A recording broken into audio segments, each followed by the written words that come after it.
You don't know how sweet I am. You don't know how sweet I am. I am what I am, and I am sweet. You don't know how sweet I am. Yo, check this.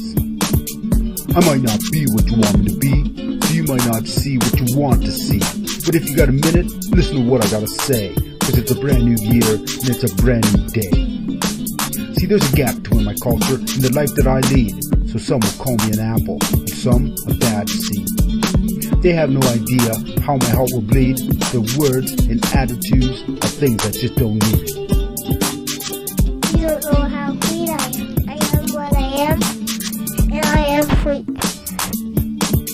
You see, I'm proud of who I am, and I'm proud of where I'm from. Those ones spreading racism, they're just fucking dumb. Now if you're looking at my life, and you say I've assimilated, to simplify things, just a little more complicated. See, I'm a modern day native, with a modern day life. I have modern day problems, and modern day strife.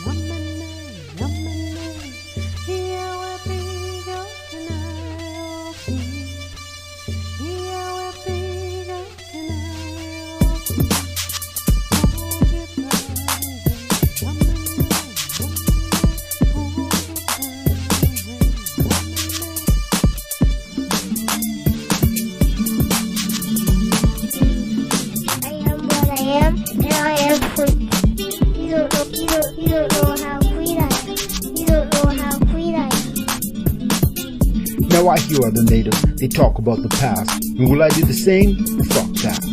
See, I've got no time to dwell on what's already done. I've got too many things that I want to do, and they don't include knives, and they don't include guns. I'm talking about knowledge and sharing it too.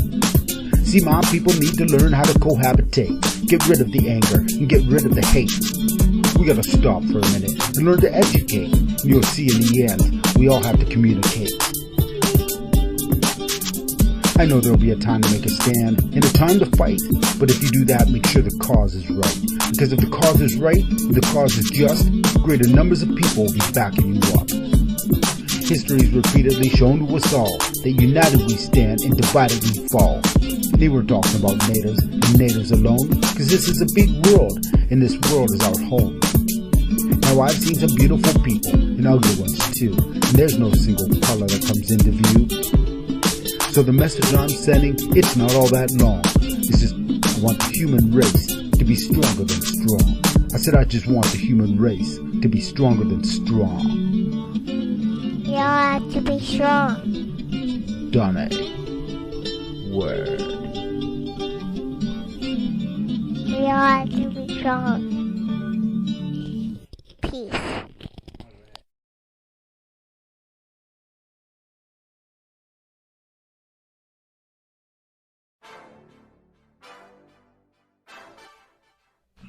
Red war, that's war for peace. Red war for peace. Red war, that's war for peace. For peace.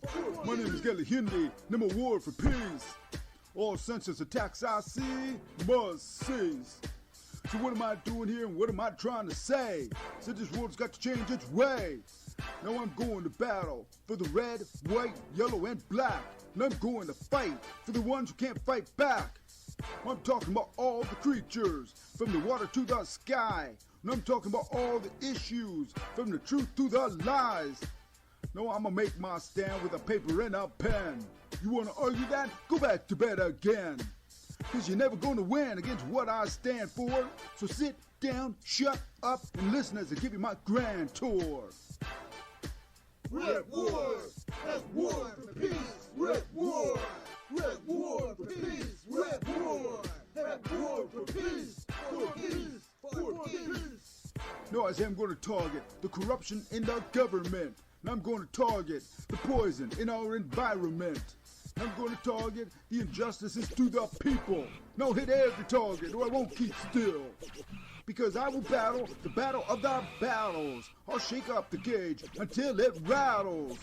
You're never going to get rid of me, not until the problems of the world are cut at the knee. Know what I'm saying?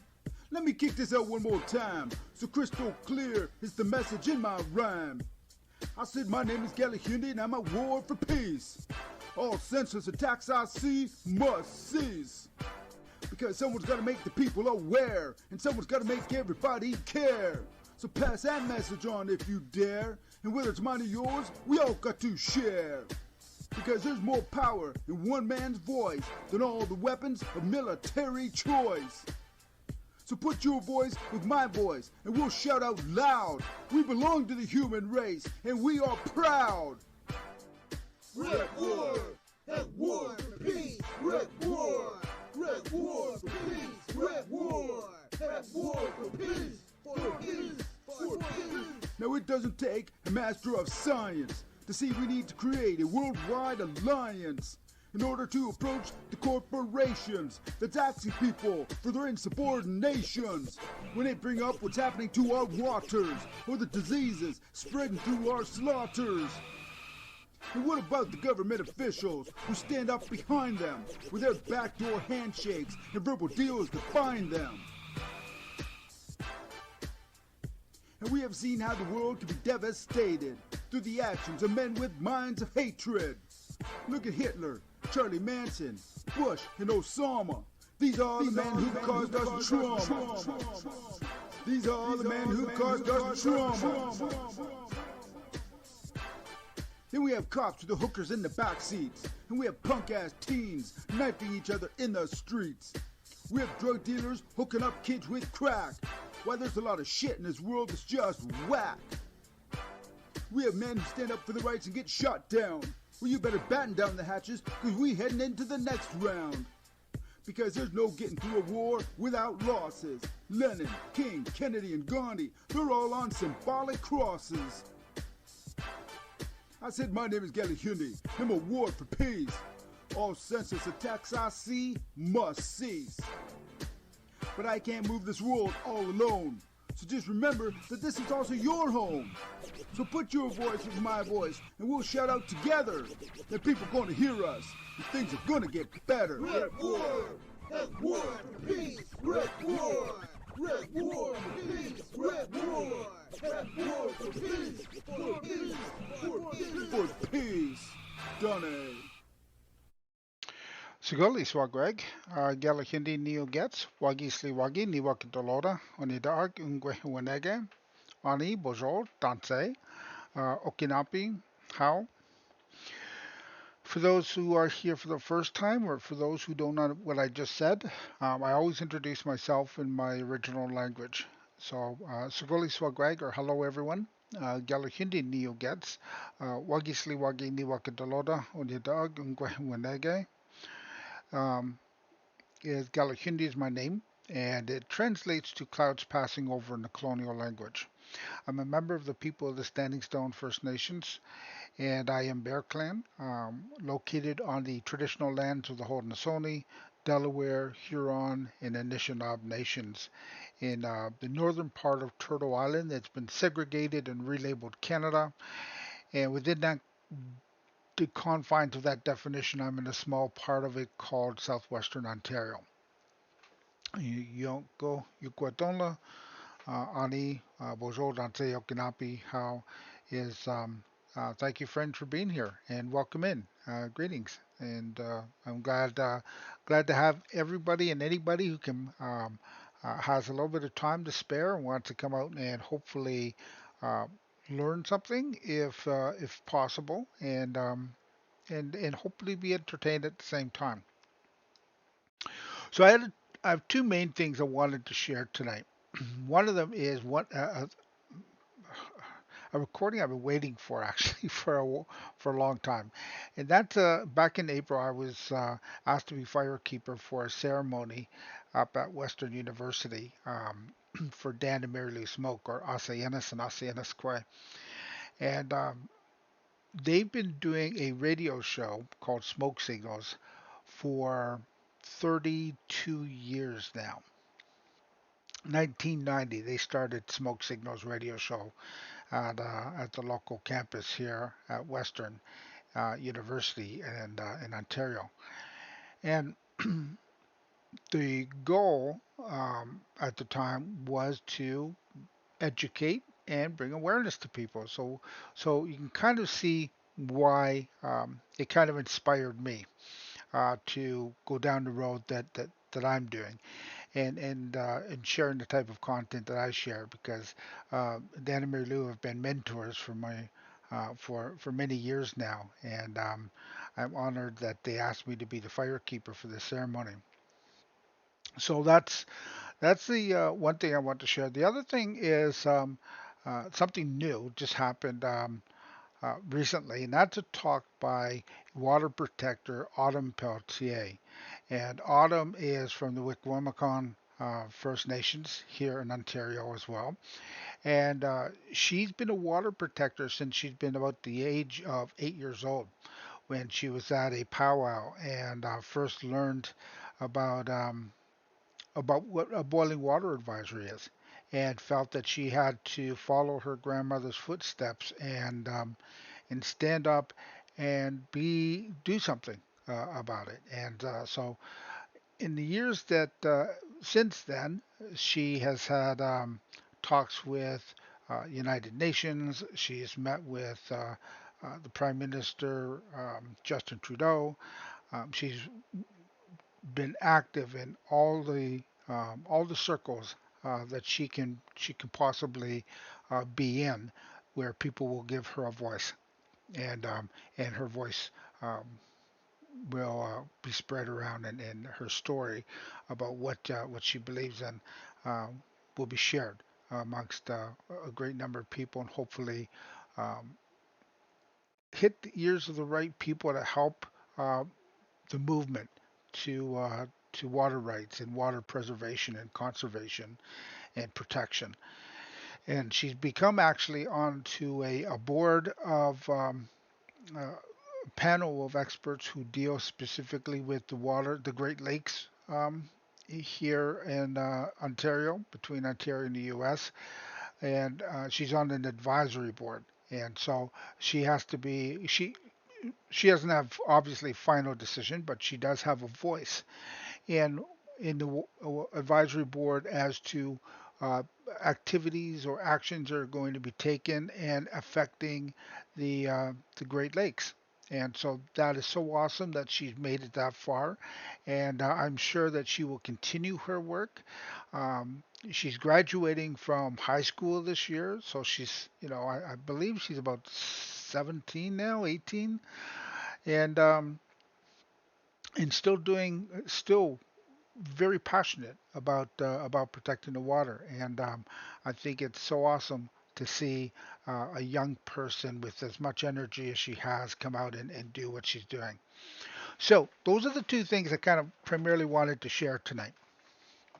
Now that being said, um, sometimes things pop up that trigger me to um, pull up some other stuff, just random stuff that I also share. And so tonight, or today, as many of you may have known, was the funeral for the Queen of England, um, Elizabeth. And so, as such, what I also wanted to do um, is I wanted to share a couple of things here. Um, Now, I know that uh, you'll notice my screen where I'm actually just stuck in a corner for now because I want to share this stuff. I'm going to take myself off the screen in a moment when I start this. But part of what the recent passing of Queen Elizabeth has done is that it's triggered a lot of talks about the monarchy and the complicated legacy of colonialism that was came along with the monarchy and what they've done. And so there's, I guess, feelings and emotions that rattle on both sides of of that thought process. And so I wanted to share a couple of things that I came across today. The first thing I'm going to share with you is just a little, what is it, 2 minutes long of an indigenous leader talking from our perspective as to what we see, what this is, the thoughts that this has brought out with the passing. And then following that, I want to I'll share a little clip on a discussion about the royal family and the slavery and colonization, which was just done this past June, just before the Queen had passed. This was a round table. It made tributes to the Queen Elizabeth. So I'm going to get my face off the screen here then, and I'm going to start these, and then once these are done, then we'll get into the main content that I was going to share with you tonight. But I wanted just to share this just because today is the day of the Queen's funeral.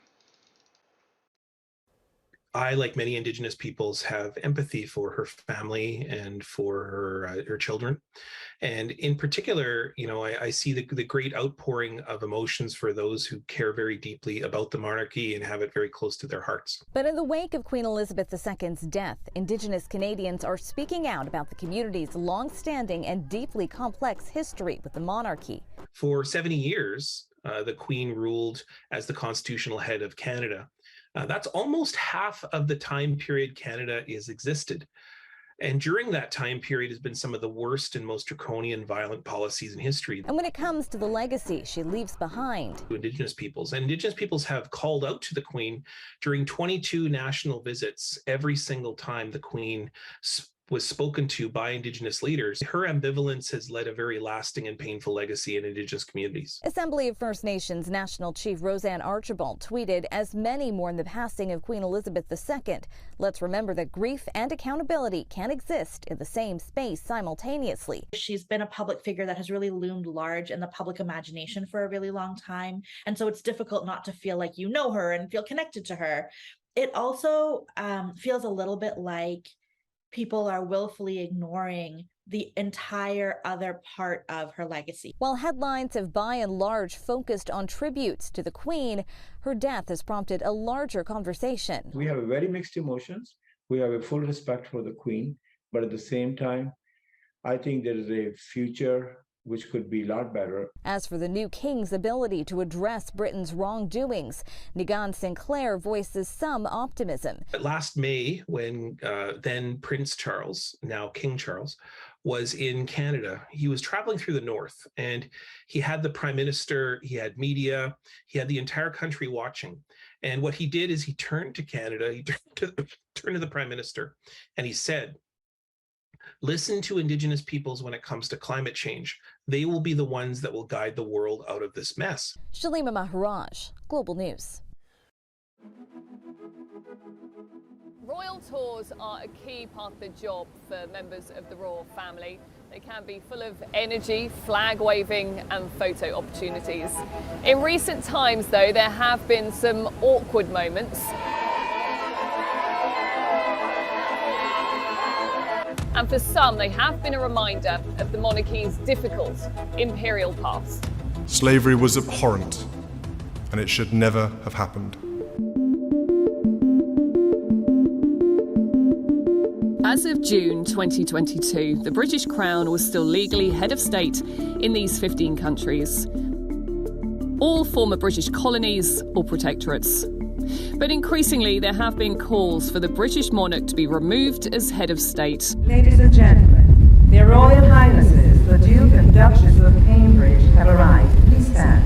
They shouldn't be welcomed as leaders of the country, as representatives of the head of state. How these two young white people now going to be here saying we are going to kowtow to them and we are going to bend and bow and kneel to them. Those days are done. The monarchy is a relic. In the Caribbean, some people want the royal family to provide reparations for their role in slavery. So what exactly are the monarchy's links to the slave trade? The royal family's links to slavery began during the reign of Queen Elizabeth I. The crown and the royal family was deeply involved in the slave trade and making money off the slave trade. Charles II granted a charter to the Royal Adventurers originally, and they were then reconstituted as the Royal African Company to deal directly in enslaved Africans and to sell them in the New World, but primarily to the colonies in the Caribbean and mainland North America. This was one of the greatest atrocities in human history. And those who suffered in this atrocity are persons from the region, a lot of persons from the Caribbean region.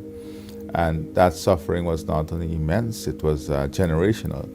And a lot of wealth was derived from the suffering, a lot of benefits was derived from the suffering. The brands that were used on the bodies of enslaved people featured the name of monarchs. So for example, the Duke of York, one of the brands that was used by the Royal African Company was the letters DY, and this was actually instructed to be put onto the bodies of enslaved people. So they are making it very clear that the royal family is involved, that the royal family supports the slave trade, and that actually because the royal family supports this is a good investment. This is a safe investment. This was seen as the way to build an empire, but also as a way to convert Africans to Christianity. That was the primary argument that was made at the time. So the crown saw itself as a civilizing, Christianizing force. That yes, they were profiting, and yes, they were supplying laborers to the colonies, but they also saw themselves as on the right side because they were expanding and civilizing the world. The wise African chiefs have seen the tremendous changes in Nairobi to which the princess herself referred in her speech. The contrast we see today is a striking tribute to the men and women of all races who have made it a great center of commerce and finance, the crossroads of East Africa, the capital of your colony, and the seat of the East Africa High Commission. So of course that family has benefited from enslavement, and so has many institutions in this country, whether it's the railways, the roads, the banks, HSBC, Barclays, and the enslavers were compensated when slavery was ended, and the compensation didn't stop getting paid until 2015. So people like me were paying actually for compensation for the enslavers, but the people who were enslaved were never compensated. We never even got an apology. By the 1790s, there's a growing groundswell of support for abolition in Britain. But the royal family is deeply opposed to the abolition of the slave trade. George III did not come out publicly and say that he was against the slave trade, but he made it very clear to his ministers that he would not support abolition as a cabinet measure. So this was something that the public knew, that the royal family was against abolition, that the royal family believed that the slave trade was crucial to maintaining Britain's wealth and power and its imperial interests.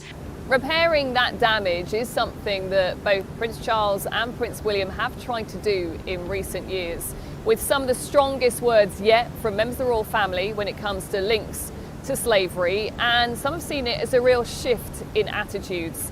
From the darkest days of our past and the appalling atrocity of slavery, which forever stains our history, I want to express my profound sorrow. Slavery was abhorrent, and it should never have happened. Expressing sorrow, but not saying sorry. And there's been so much discussion in Jamaica, where they've just come from, about an apology for slavery. How are you feeling about that debate here? Slavery? Well, we're now independent. We're now given freedom. Okay, so slavery to me, it's been abolished. So why go back in time, and move forward? That it wasn't him. It was back on. Yeah. Forgive it. That was history. That was the past. That's we're moving forward right now. Yes. All is making the Bahamas a better place. Yes. And that's the best thing we can do. Yes, that's what we Yeah. Not that we are prepared to forget. Yeah. We'll never forget. And we will always remember our history. We will always teach it.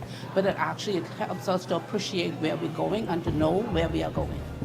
In Canada, the anger that's been directed at the royal family has all been to do with the treatment of Indigenous people while the country was still part of the British Empire. In 2021, statues of both Queen Victoria and Queen Elizabeth II were toppled on Canada Day.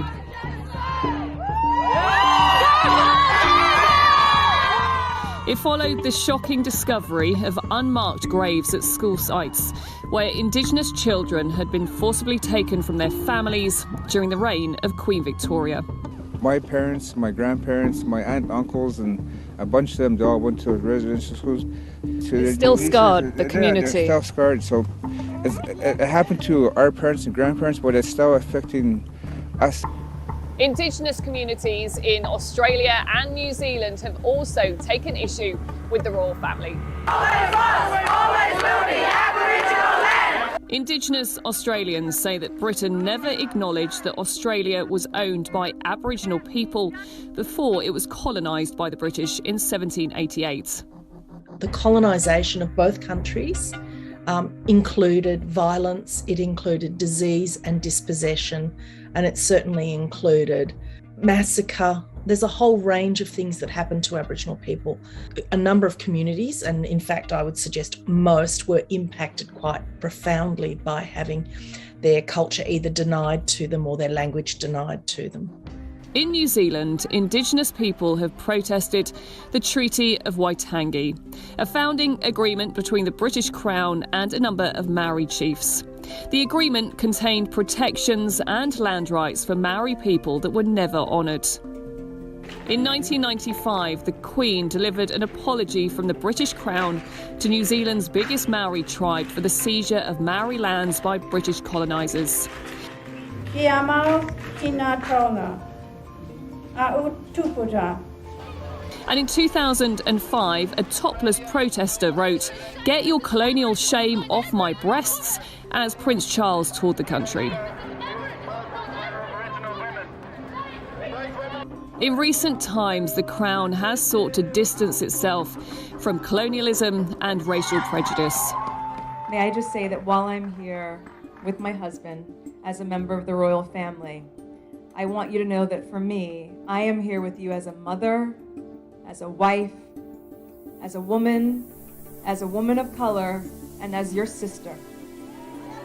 The one time someone from outside, the descendant of enslaved people, married into the royal family, she was not treated well and alleged that she had been horribly treated and ended up fleeing the royal family and is no longer an active royal. The royal family a racist family, sir? No, we're very much not a racist family. The image of the monarchy in some ways is more important than anything, and by all respects they have failed, especially recently with the treatment of Meghan Markle, the royal tours, the backlash against the crown. None of it is good, and none of it bodes well for the survival of this institution, especially among the younger generations. And the Meghan Markle case is really interesting because she's a light-skinned, mixed-race woman. She's almost white passing to a certain extent. She's much lighter than me. So she has certain privileges that dark-skinned black women probably wouldn't have. Yet she was still attacked by the mainstream media, by the social media trolls, by commentators, by people inside the royal family. So that showed a spotlight on this country that we're not as progressive as we think we are, that we still have an issue with race in this country. And I think a lot of the time we think the race issue is something that's just focused on America, which is why the uprising in 2020, I think, caught a lot of people off guard, because they were like, oh, racism just happens in America, it's just George Floyd. But we never want to look at the racism that actually is taking place in this country. The royals still have a lot of support overseas, but in the wake of the Black Lives Matter movement, there has been a shift. And we could now see countries following in the footsteps of Barbados by removing the British monarch as head of state.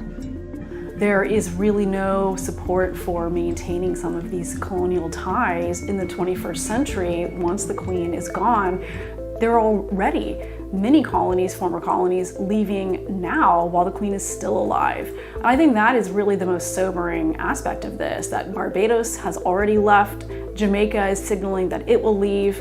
If these former colonies are already now trying to sever ties and become truly independent, what is to stop other members of the Commonwealth? Is that okay for you? Like having the one family royalty where it's you know, they're given all the wealth, all of the. That's not okay for us. So. As a black person, I just can't relate to an institution that was been founded on colonialism, imperialism, and enslavement of my ancestors. Their imagery has been used as propaganda because they are the new faces of colonialism. They are the new faces of imperialism. They are the new faces of social hierarchy and class. And I think a lot of people are buying into that without actually analysing what these new generations of royal family actually represent. They are the figurehead for the colonial process, but they are not the people that did the colonialism. I belong to the Indigenous community, and many people that I know are very supportive of the monarchy, and many would prefer that we were a republic. We shouldn't really anticipate that there would be a homogenous Aboriginal view of any event, and particularly something as important as, say, becoming a republic. A republic. You think it's time to become a republic? I think it's time to become a republic, right? So just let go of the slavery, let go of the queen. Just focus on set a goal and a direction.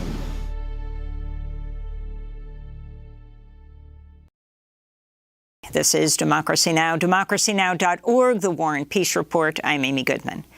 We begin today's show looking at the life and legacy of Queen Elizabeth II. She died Thursday at the age of 96. She spent 70 years on the throne, longer than any other British monarch. Her son Charles has now become Britain's new king, taking the name King Charles III. In a statement Thursday, King Charles said, quote, "We mourn profoundly the passing of a cherished sovereign and a much-loved mother. I know her loss will be deeply felt throughout the country, the realms, and the Commonwealth, and by countless people around the world," unquote. Queen Elizabeth was coronated in 1953, less than a decade after the end of World War II. Her last public appearance was on Tuesday, when she formally appointed Liz Truss to be Britain's new Prime Minister. Truss was the 15th Prime Minister to serve under the Queen. Truss spoke Thursday after Buckingham Palace announced the Queen's death. It is a day of great loss, but Queen Elizabeth II leaves a great legacy. Today, the crown passes, as it has done for more than 1,000 years, to our new monarch, our new head of state, His Majesty, King Charles III. With the King's family, we mourn the loss of his mother. And as we mourn, we must come together as a people to support him, to help him bear the awesome responsibility that he now carries for us all. We offer him our loyalty and devotion, just as his mother devoted so much to so many for so long. Across the world, nations paid tribute to the Queen. In a statement, President Biden described the Queen as, quote, "a stateswoman of unmatched dignity and constancy who deepened the bedrock alliance between the United Kingdom and the United States," unquote. On Thursday, he signed a condolence book at the British Embassy in Washington, D.C., and spoke briefly about the Queen. I had the opportunity to meet her before she passed, and she was an incredibly gracious and decent woman. And the thoughts and prayers of the American people are with the people of the United Kingdom and the Commonwealth in their grief. The death of Queen Elizabeth has also led to new calls for Britain to make amends for colonial-era crimes. Carnegie Mellon professor Uju Anya made headlines Thursday for her sharp criticism of the Queen.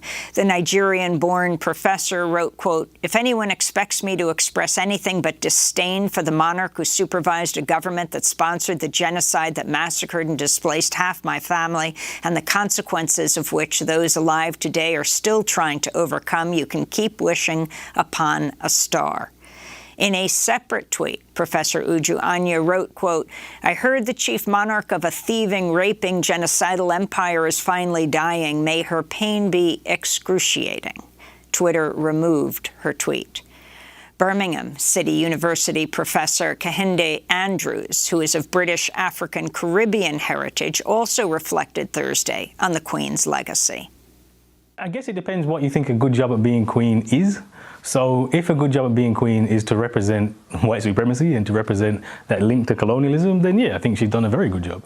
And I think if you look at the royal family as an institution, I mean, it's still very, very strong. It's weathered some heavy storms, including Prince Andrew, Meghan Markle and all this, and still going strong. And she's still very, very popular. So I guess on a has she kept the image of the royal family mafia very, very established? Then yes, I think she's done a good job. To talk more about the death of Queen Elizabeth II and the future of the British monarchy, we're joined by British journalist Ash Sarkar, Harvard professor Maya Jasanoff, whose New York Times guest essay is headlined "Mourn the Queen, Not Her Empire," and University of Cambridge professor Priya Gopal, author of Insurgent Empire, Anti-Colonial Resistance and British Descent. We welcome you all to Democracy Now! Professor Gopal, let's begin with you. Your thoughts on the death of the longest reigning British monarch, Queen Elizabeth II. Well, it is the end of a long, eventful, rich life of a person who had a ringside seat at many important global events and indeed a role in those events. I find myself appreciating the circumstances in which she passed. She had good care. She had good medical supervision. She was in secure shelter in a place that she loved. And I am glad for that. I do wonder whether, given the state that Britain is in today, which is in a state of crisis preceding her passing, whether many British pensioners will have the same easeful passing this winter. I fear not. I think many people will be in insecure housing, without heat, potentially without food, and certainly without immediate access to good medical care. So I'm really struck by the distinction or the difference between the circumstances of Queen Elizabeth's passing and what many of her subjects may have to endure this coming winter in a country where the monarchy really has come to represent the deep and profound and grave inequality and gap that is going to be a problem in the months to come. Ash Sarkar, you're on the ground there in London. You're a journalist, a contributing editor at Novara Media. What is your response to the death and the legacy of Queen Elizabeth?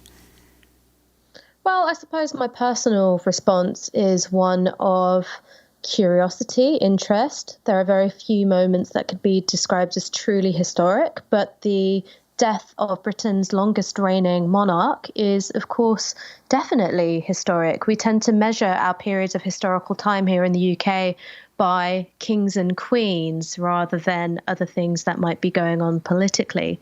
So it is, I think, pretty central to our national self-image. I think one thing to perhaps explain for American viewers is just how top-down and choreographed the national mourning is. When Princess Diana died in 1997, it was very much a bottom-up outpouring of grief. You had people spontaneously laying flowers outside Buckingham Palace, and in fact the palace was very surprised by the emotional response which was offered up by the country. When the Queen dies, it is a different thing. The BBC immediately changes its programming, so there will be no comedies being scheduled between now and the funeral. Even the music on the radio changes to more somber playlists.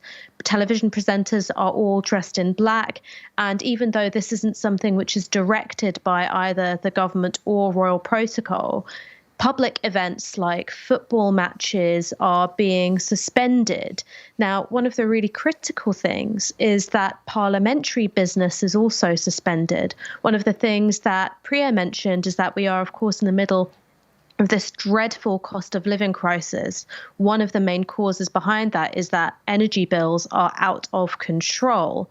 Now, Parliament will be suspended perhaps for 7 days, perhaps for 10.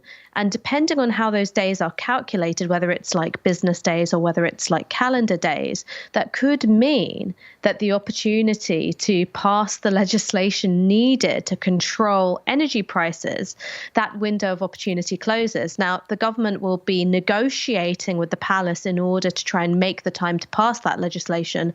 But I think very few people would consider it an ideal political system where an elective government effectively has to haggle with the institution of the royal family, the institution of the palaces, in order to get vital governmental business done. And Professor Maya Jasanoff, you wrote this piece in the New York Times, the headline being, "More in the Queen, Not Her Empire." Talk about the Queen and the empire. The Queen was born into a world that looked radically different in certain ways from the one that she departed yesterday. She, was born in 1926 at a time when something on the order of 1 in 5 or 1 in 6 people in the world was a subject of her family. And it's an astonishing extent of global power. When she became queen in 1952, the prime minister was Winston Churchill. The leaders of the USSR, China, and the US were respectively Stalin, Mao, and Truman. These were figures who were, of course, associated now in our minds with a vanished era, and the Queen herself long outlived them. And I think one of the consequences of that is that the empire, which largely disintegrated under the course of her tenure on the throne, had this kind of public face in the form of the Queen that actually survived well into the 21st century. So, I find myself reflecting on this occasion at, of course, some of the things that Priya pointed out, the longevity of a person who, by virtue of a uniquely privileged birth, had a ringside seat to all of these amazing events and also had a remarkable passage into her later life. But, normally the death of a 96-year-old woman wouldn't account for, any headlines whatsoever. And the fact that she was still sort of with us into this radically new world, I find, really a sort of moment for reflection on what kind of visions people have for a global order. And I think this is a really important moment for trying to think through what new visions might look like in a period, obviously, of both national crisis for the UK and in many ways global crisis with, of course, climate change and the rise of authoritarianism. And on that issue of, many commentators, and it's not only British media that is only covering this, the U.S. media, especially the cable channels, are almost exclusively covering just the Queen's death. But if you can talk about Queen Elizabeth, when it comes to one of their comments of the commentators, she was deeply knowledgeable about foreign policy, which goes to the issue of the British Empire, and what we should understand about the 20th century. We'll start with Professor Jasanoff, then to Priya Gopal. Sure. So the Queen, in her role as monarch, she was never an empress in name. That title had been stripped from the British monarchy with the independence of India and Pakistan in 1947. But she did preside over the consolidation and massive expansion of the Commonwealth, into which most of the former British colonies were assimilated, became members. And her role as head of the Commonwealth was manifestly something that she took incredibly seriously. Now, she presumably undertook this, at least in part, out of the idea that she was sustaining certain sorts of values that members of her class had long associated with their imperial rule. For example, defense of constitutionalism and the rule of law and human rights and so on. She also personally, clearly, was involved in agitating to the extent that any monarch does in an extremely limited span that they allow themselves against apartheid and so on. But, it's also really important to note that the Commonwealth was a vehicle designed to be a vehicle for the perpetuation of British global influence, even when the colonies chose to break away from that. So, to the extent that the Queen kind of leaned into that role, she was part and parcel of a perpetuation of myths of imperial benevolence that carried on deep into the 20th century. Another quick point I would make is that the Queen had these weekly meetings, more or less, with all of her prime ministers, and many of the prime ministers have commented on, as you say, how knowledgeable she was and what good advice she gave, and so on. But it's interesting that this is a part of the government business of the UK that is not on the record at all. And although the power of the monarchy in all sorts of ways is really rather negligible in terms of their explicit ability to dictate policy and so on, the fact that every single week the prime minister has an audience with the Queen that is not monitored or documented or anything of the kind is quite a remarkable black box, I think, at the center of the British state. Professor Priya Gopal, you wrote the book Insurgent Empire, Anti-Colonial Resistance and British Dissent. We usually speak to you at the University of Cambridge. Can you elaborate more on the British Empire, looking at Africa, looking at India, and in a moment we're going to go directly to the Caribbean, to Barbados? Yeah, I slightly wonder if we in fact live in a deeply different world from the one that she came into in 1952. Let us remember that when she became queen at Treetops in Kenya, Britain had just commenced a brutal, vicious insurgency that carried on for several years.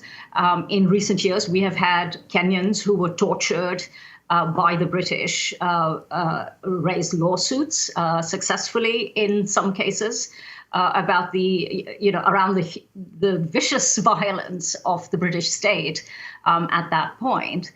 On the matter of whether, and I do wonder whether we actually live in a deeply different world. We live in a world where formally the British crown is no longer an imperial crown. But let us remember that Elizabeth II was, in a sense, obsessed with the Commonwealth, made sure that Charles III would also be head of the Commonwealth. And we have to probe this cozy notion that somehow empire ended beautifully, and then there was this happy nation of families that was the Commonwealth, and she sat at the top of the table, and now Charles III will sit at the top of that table. I think, as Maya just suggested, much of that order has not changed. But the other thing I want to say is that we often talk about monarchy as an anachronism. So, she came into a world where monarchy was normal, and now it's an anachronism. Actually, we still have a world order in which both in Britain and in the colonies, there is enormous concentration of wealth and power in the hands of a few. And monarchy really, in a sense, is not anachronistic. It represents exactly what we are ruled by across the world, in the US as much as anywhere else. Power and privilege and wealth in the hands of a few, which the rest of us are then invited to worship and think of as perfectly normal. The monarchy is really one aspect of plutocracy, ruled by the wealthy.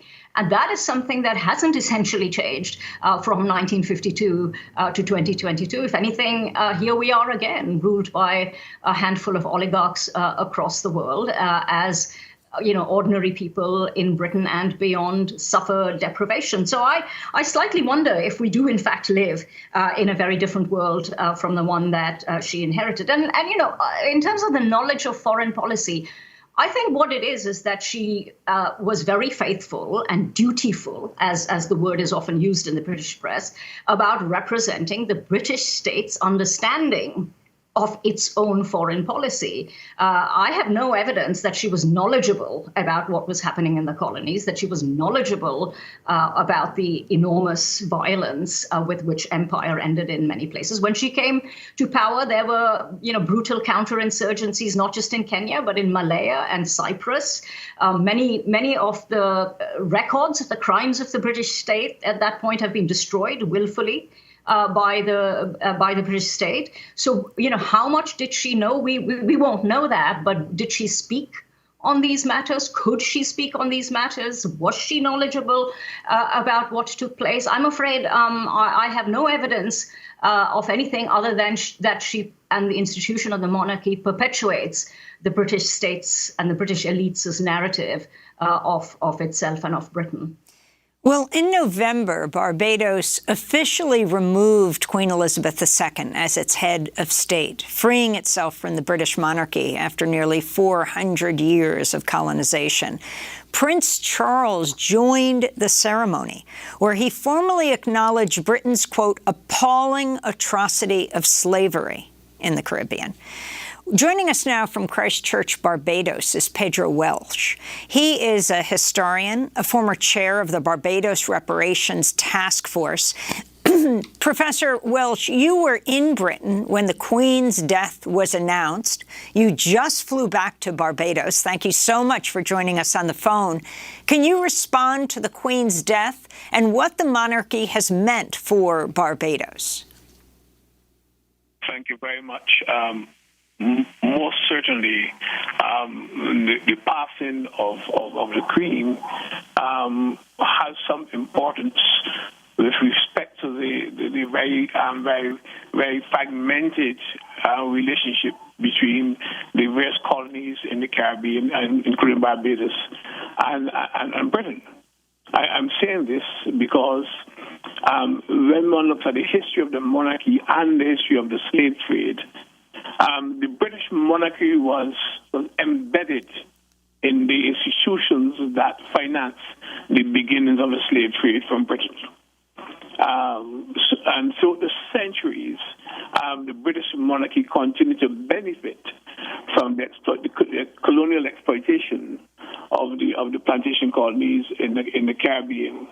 But having said that, we are into a very interesting period in which there are a number of things that tend to coincide.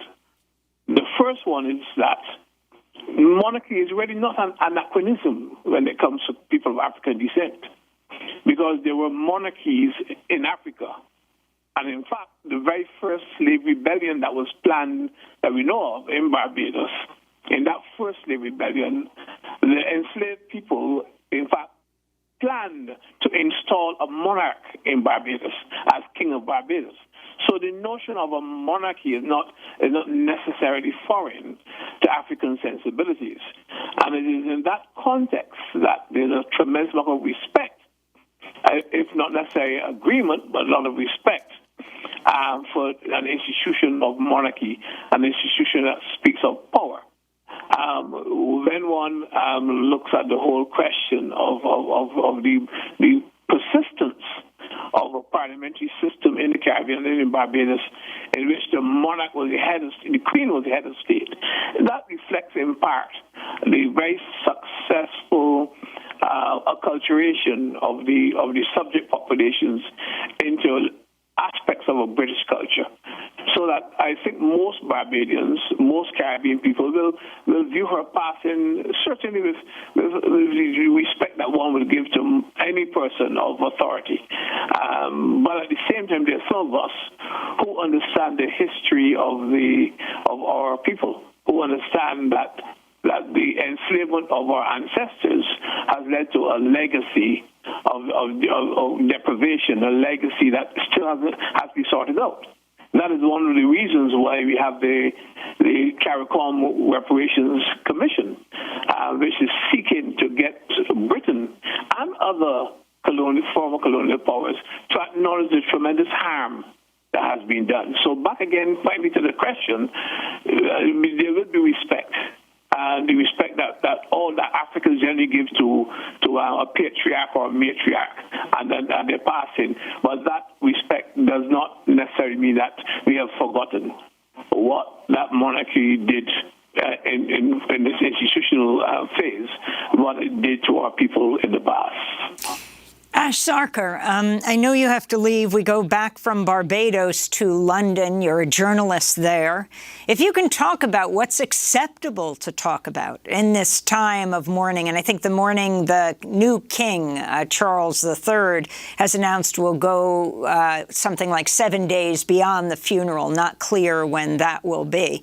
What is acceptable? And also, if you can talk about now King Charles III, Prince Charles. In terms of what's considered acceptable by the media, it is very, very little.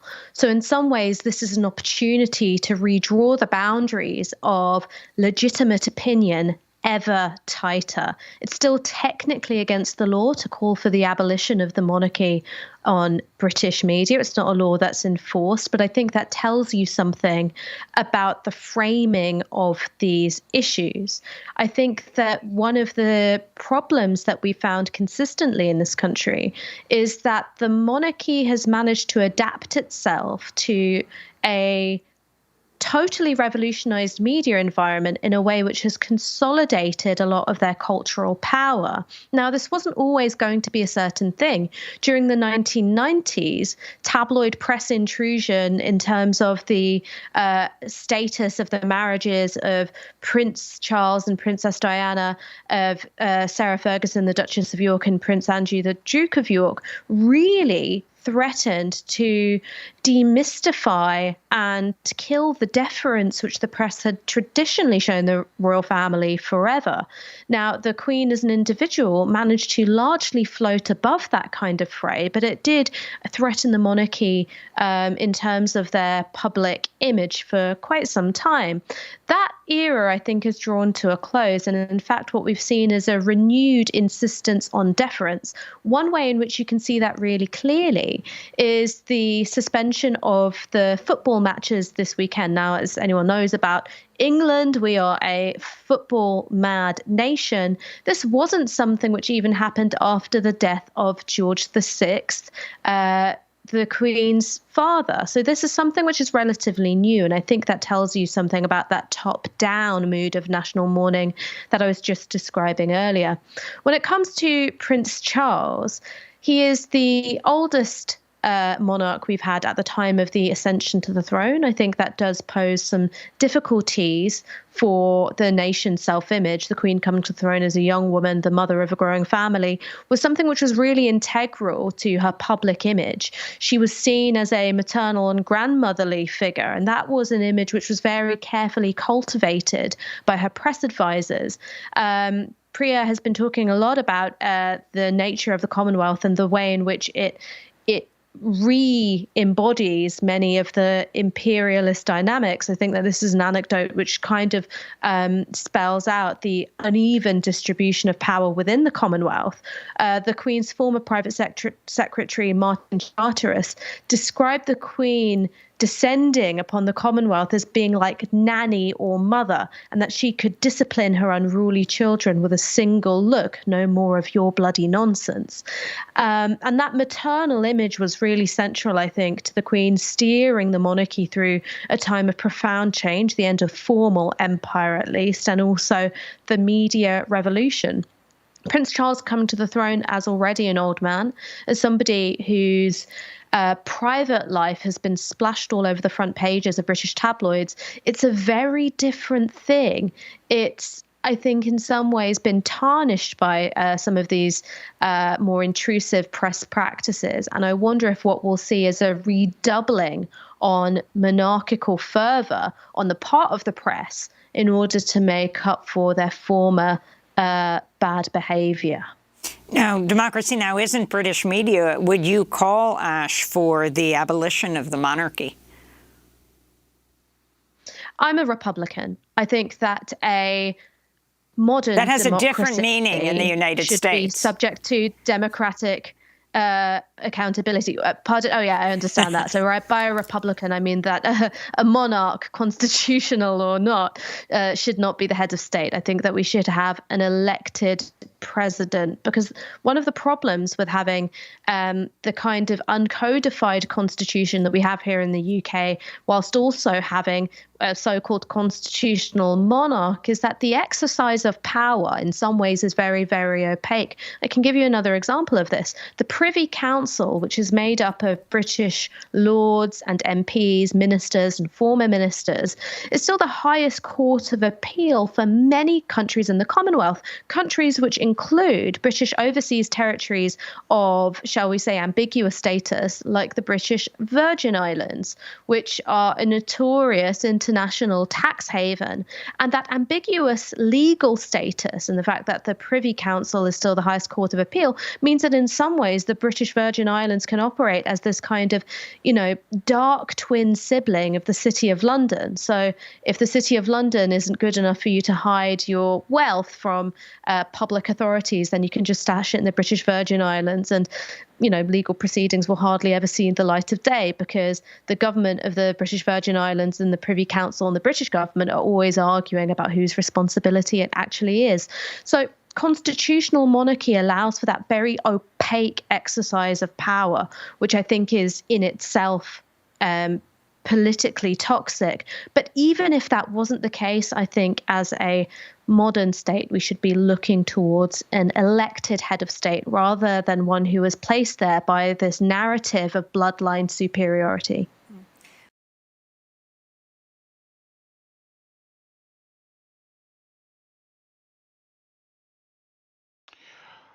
Sioli, let me just check here for a sec. Sioli swagwag gali hindi niyo gets wagi sli wagi ni wakitoloda unidag ngwehiwanege. I'm just actually gonna move this up here. Okay. So you can see me. Here I am. Again, anyone who arrived late, my name is Galakindi, translates the clouds passing over in the colonial language, and I'm a member of the people of the Standing Stone First Nations of the Thames. We were just watching a couple of clips on the some ideas of the monarchy and what should happen with it now that the Queen has passed last week. And there are countries that are calling for the abolishment of the monarchy. And there are many people who have, and this is not only in Canada, but in countries around the world, particularly New Zealand, Australia, South Africa, Barbados, India, who have no loss when it comes to the Queen's passing. And in fact, many of those people in some of those countries ask for the monarchy again to be abolished, and for them all to become independent republican countries. So that's going to be something I'm sure there's going to be a lot more discussion about in the coming days.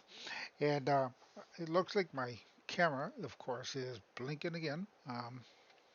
So I don't know what that would mean for the UK, because I know that I've actually seen a couple of interviews, even with people in the UK, because of the economy, what's going on right now with the Queen having passed, as you heard in that clip, has caused a lot of things to be suspended.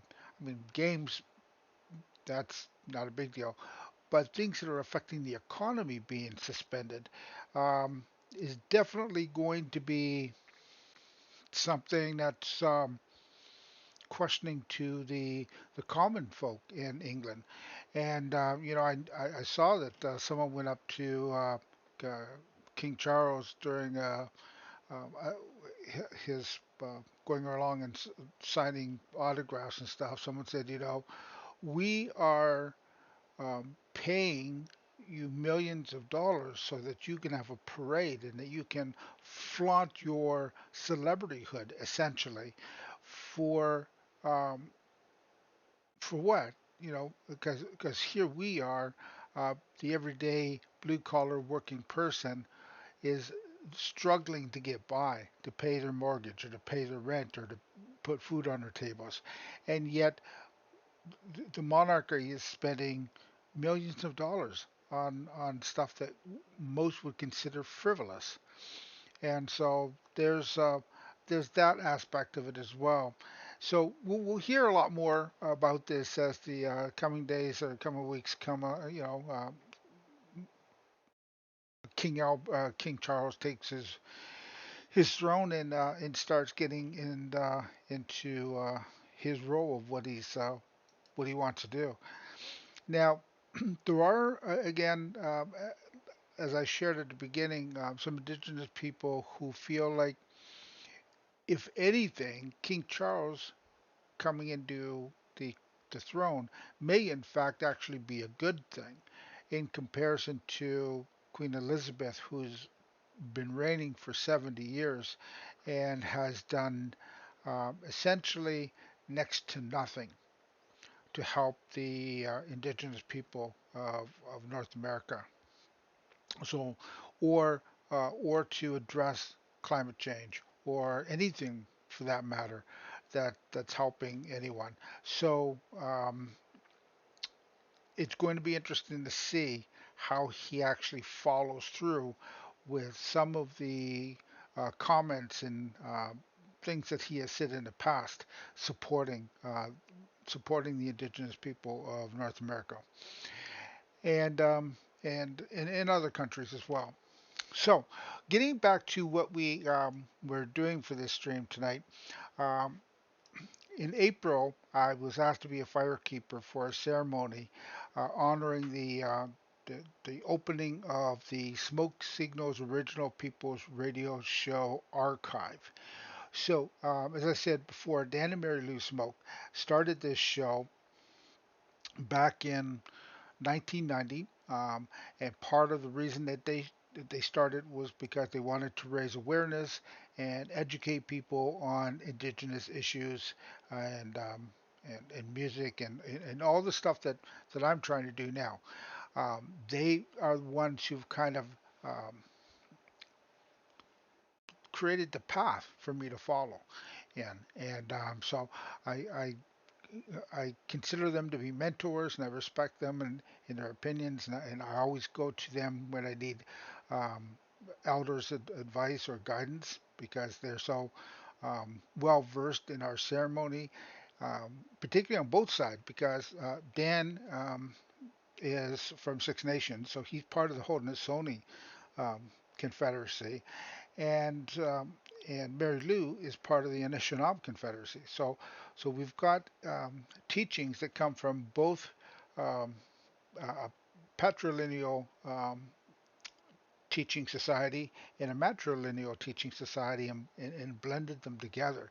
So their children are actually getting the best of both worlds as far as teachings and education, traditional education.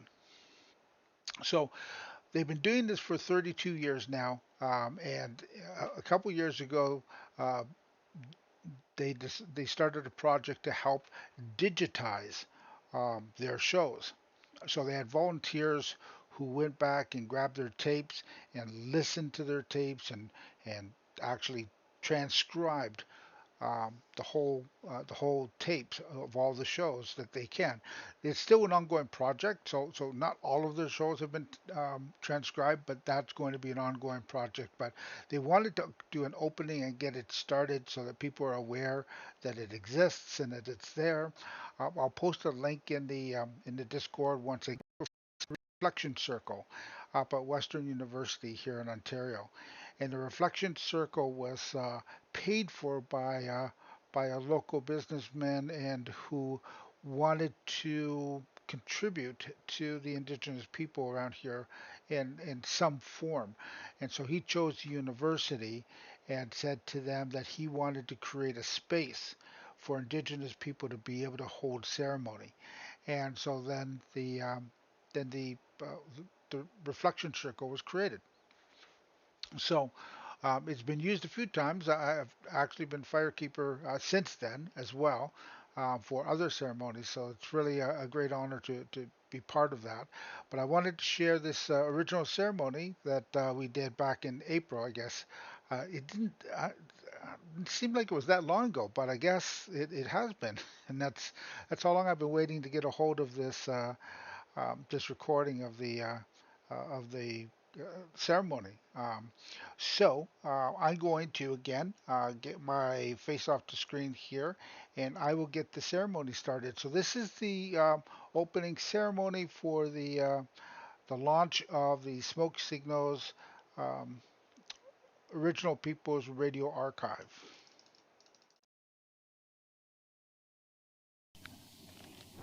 Where I come from, when we greet one another, we say bonjour. So bonjour. Bonjour. Asanyanas kwayan dashnakas, makwadorem, bachwanabe dunjaba. My spirit name is Shooting Star Woman. I'm Bear Clan, and I originally come from Batchewana Bay, Ontario, which is on beautiful Lake Superior. And I'm very honored to be here to share some of the teachings that I've learned throughout my lifetime. And most of that time I've spent with this man here beside me, Dan Smoke. We're going to be celebrating married 45 years this summer, August 13th. And then we have been together for close to 50 years because we lived together for 5 years before that, because that's what the hippies did way back then. And so we have been fulfilling a lifelong wish, and that was to learn the teachings of our people. So we have been having many experiences and opportunities occurring in our lives that allowed us to be able to travel and to sit with the elders and participate in ceremony and learn about the ceremony. When I was growing up in Batchewana Bay, all the native people were just native people up there. We didn't know any culture and traditions. We knew how to fish off the water. You know, my uncles always went fishing, and they brought big fishes, 4 or 5 times we'd have fish. They'd go off hunting and get moose and deer, depending what season or where we were. And, in the springtime, they called my people the berry pickers, but I always say we go where the action is. So where the berries are growing, we're there picking them. So my husband's people, the Iroquois people, they are the agricultural people. So at this time of the year, in this beautiful weather, the spring, his people would be coming up from New York State and Pennsylvania area and moving up here to get the ground ready by the Great Lakes to plant their corn and their beans and their squash. So they had several different varieties of corn that they would plant. So they used this land all over this area. And so we lived in peace and harmony for centuries and centuries. So we developed ways to get along with each other. And that's how Dan and I have survived our marriage, because we have developed a way for our people's culture and history to the way we share it is a way that is compatible for us and is harmonized. So what we're sharing is a little bit of what like my ancestors did, what his ancestors did, and what the elders who we sat with, what they did, what they taught us. We were taught that if you're going to be listening to the elders speak, you don't have to listen to every single word, but something will touch you in your heart. And if it stays there, then you were meant to have that, and you should take that and walk with it, and try to learn more about it. And so that's what we've been doing, When the elders spoke, we listened. Because as the Iroquois say, the Creator blessed you with 2 ears and 1 mouth. So we have to listen as much or more than we speak. So now I'm going to let my husband introduce himself. Asaninas, Indishnakas, Kildare, Dodam, Six Nations, Grand River, Dinchaba. My spirit name is Asaninas. My English name is Dan Smoke. I'm a member of the Seneca Nation, member of the Kildare clan, member of the Grand River Six Nations territory. I was born in Onondaga, Syracuse, New York, And we lived down there for the first 10 years of my life. And then we moved back to Six Nations, where I kind of grew up. I grew up at Six Nations. And I didn't know anything about my culture, even though my grandmother, she was a hereditary clan mother of the matrilineal system society that we are as Haudenosaunee people. And that means we just take our lineage from our mother instead of from our father, which is a patrilineal system. So my grandmother was a Seneca Kildare clan mother, and which means that she had certain roles and responsibilities. One of those roles, a lot of people aren't aware of, was that she picked the Seneca Kildare chief. A word that we use is Loyane. And the chief was picked by the women. So, contrary to whatever you may have been brought up to believe, that was a very important responsibility, because it was the women who saw and watched the young boys grow up to young adulthood, up till they became adults.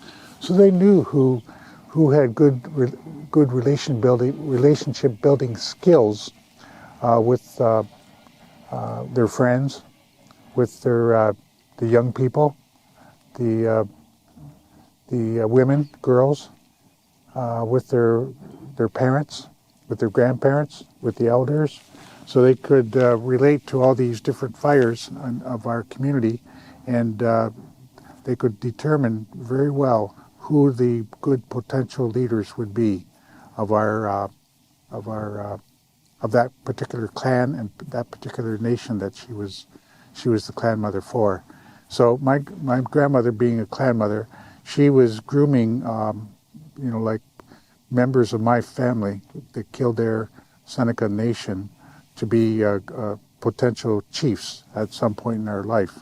But she went home. She journeyed home to the spirit world before she had the opportunity to bestow that honor to one of our men. And unfortunately, my mother, who was also a Seneca Kildare, she never took that on. She never wanted to accept that responsibility. And my sister, she lives in San Diego.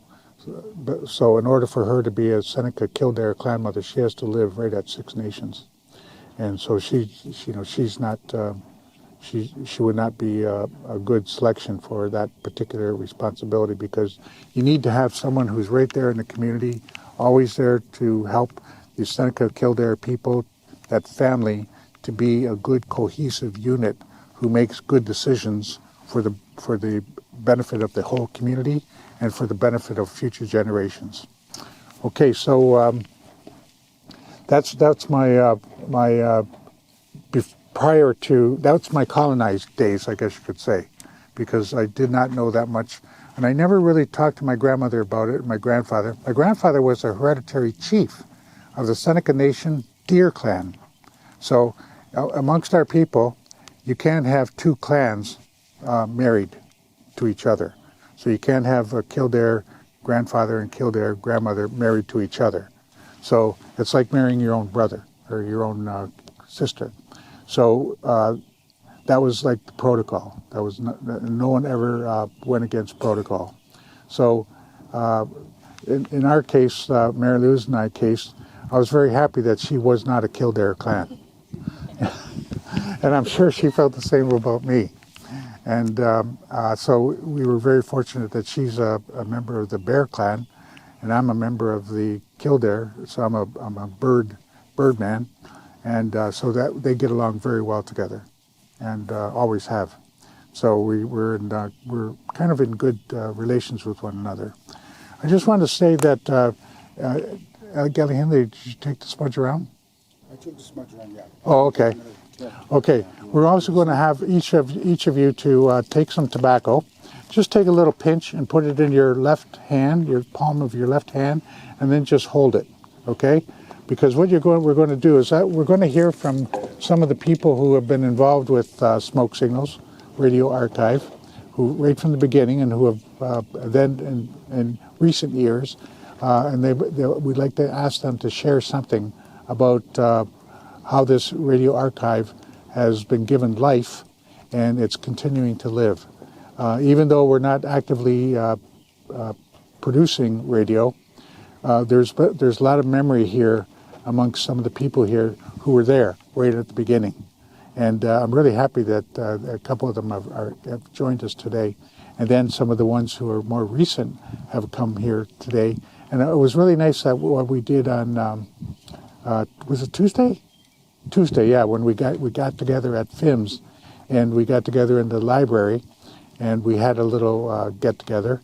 And it was really nice to hear from everybody in that circle, because the circle went around to everybody. Everyone introduced themselves, and it was really nice to hear how everyone who has been active and volunteering for seeing this radio archive be created, how it's been given life again, and it's going to take on that life, and it's up to us to keep it going.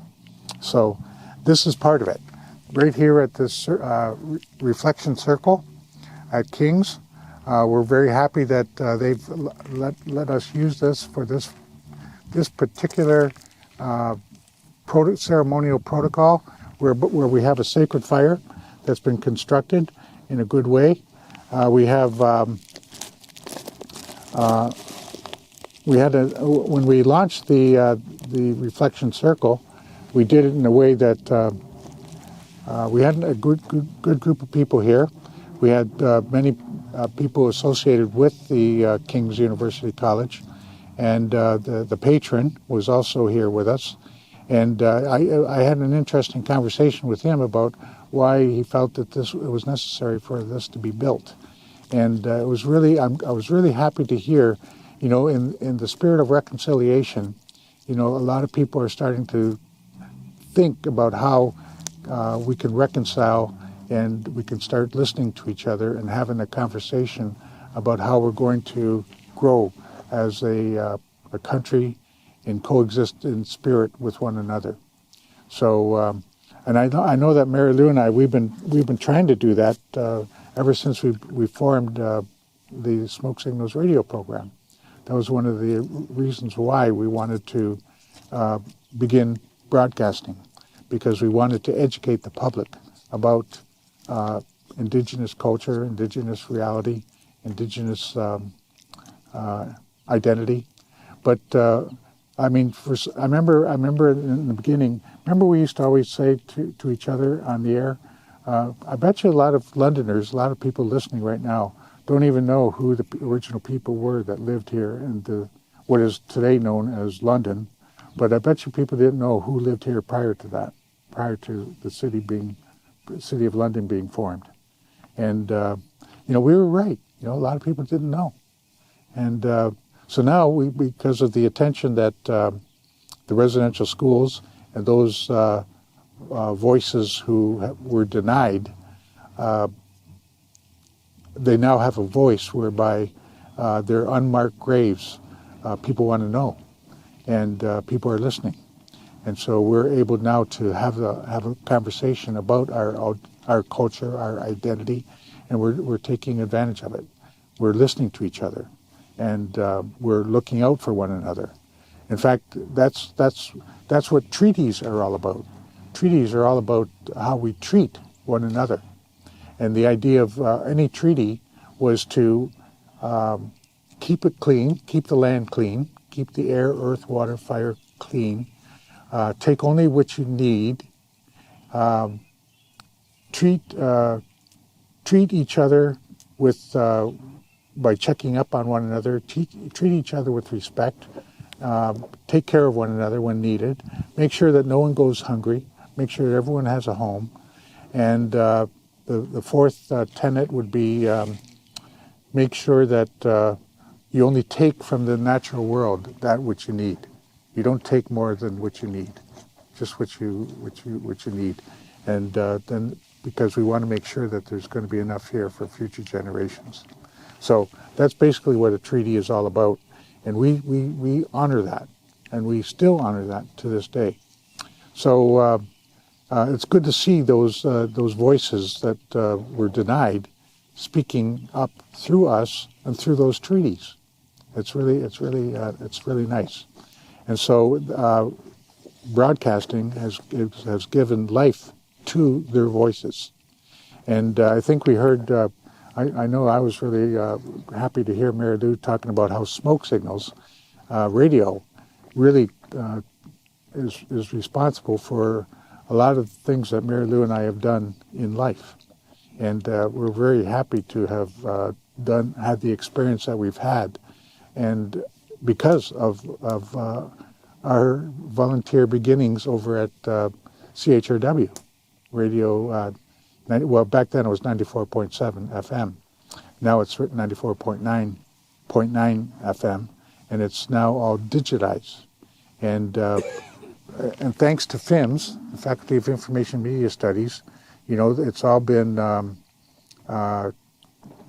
gathered together and been digitized, and now some of it's being transcribed. So, and we've had the benefit of hearing some of that when one of the persons who helped digitize it, she came on our radio program, and she wanted to play us a couple tracks of from a previous show, probably done about 25 years ago that we recorded it. And I was so surprised to hear one of our elders, Sugar Bear Jagnash from Wapo Island, giving a teaching on the Gathering of Nations. And I was just stunned to hear that, and that his words are as clear as a bell, and the sound quality was just excellent. And now that's going to be made available to anyone who wants to hear those original teachings and who wants to understand, you know, some of the elders that are no longer with us, those knowledge carriers, those ceremonial leaders. You can hear them because it's all been captured on our radio archive. And, you know, so not just Mary Lou and I benefited, and those who took part in the radio program with us, but future generations of students, both in the indigenous and non-native world, are going to benefit. And I think that's a great thing. I think it's going to make the country a lot stronger, a lot more unified, because we're going to know a lot more about one another in a good way. So I'm so happy that we have a sacred fire. Sacred fire basically is a fire that's been constructed, with tobacco and the normal protocol fire building. And Gali Hinde, our firekeeper, he used to be one of our hosts on Smoke Signals.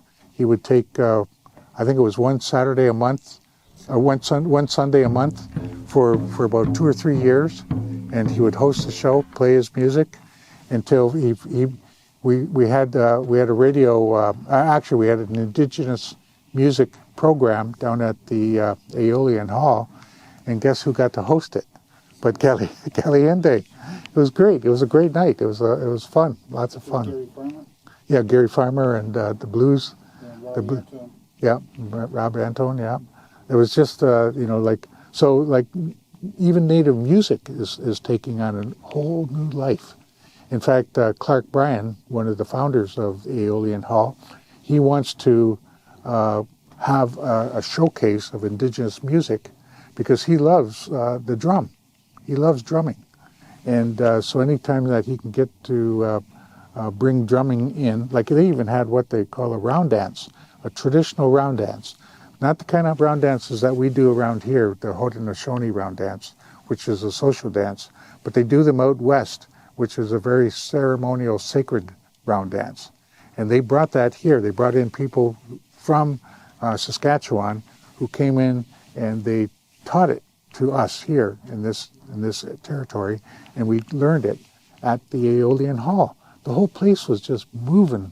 We've had hoop dancing at the Aeolian Hall. Mm-hmm. We've had, and the fellow who was the hoop dancer also taught people how to hoop dance on the stage and on the ground, on the floor, the stage floor. So I mean, the Aeolian Hall is really a place, I think, an incubator of indigenous music that's going to be getting bigger and bigger and bigger.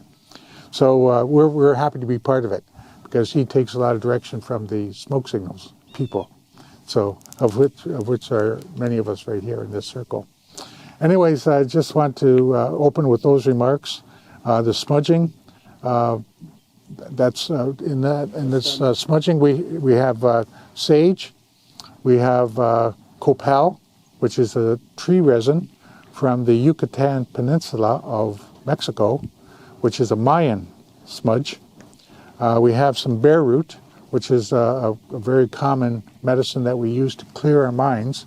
We often use it in our purification sweat lodge ceremonies, and of which I think there's a few members here who've attended sweats with us over the years. And let's see, what else can I say about the sacred fire?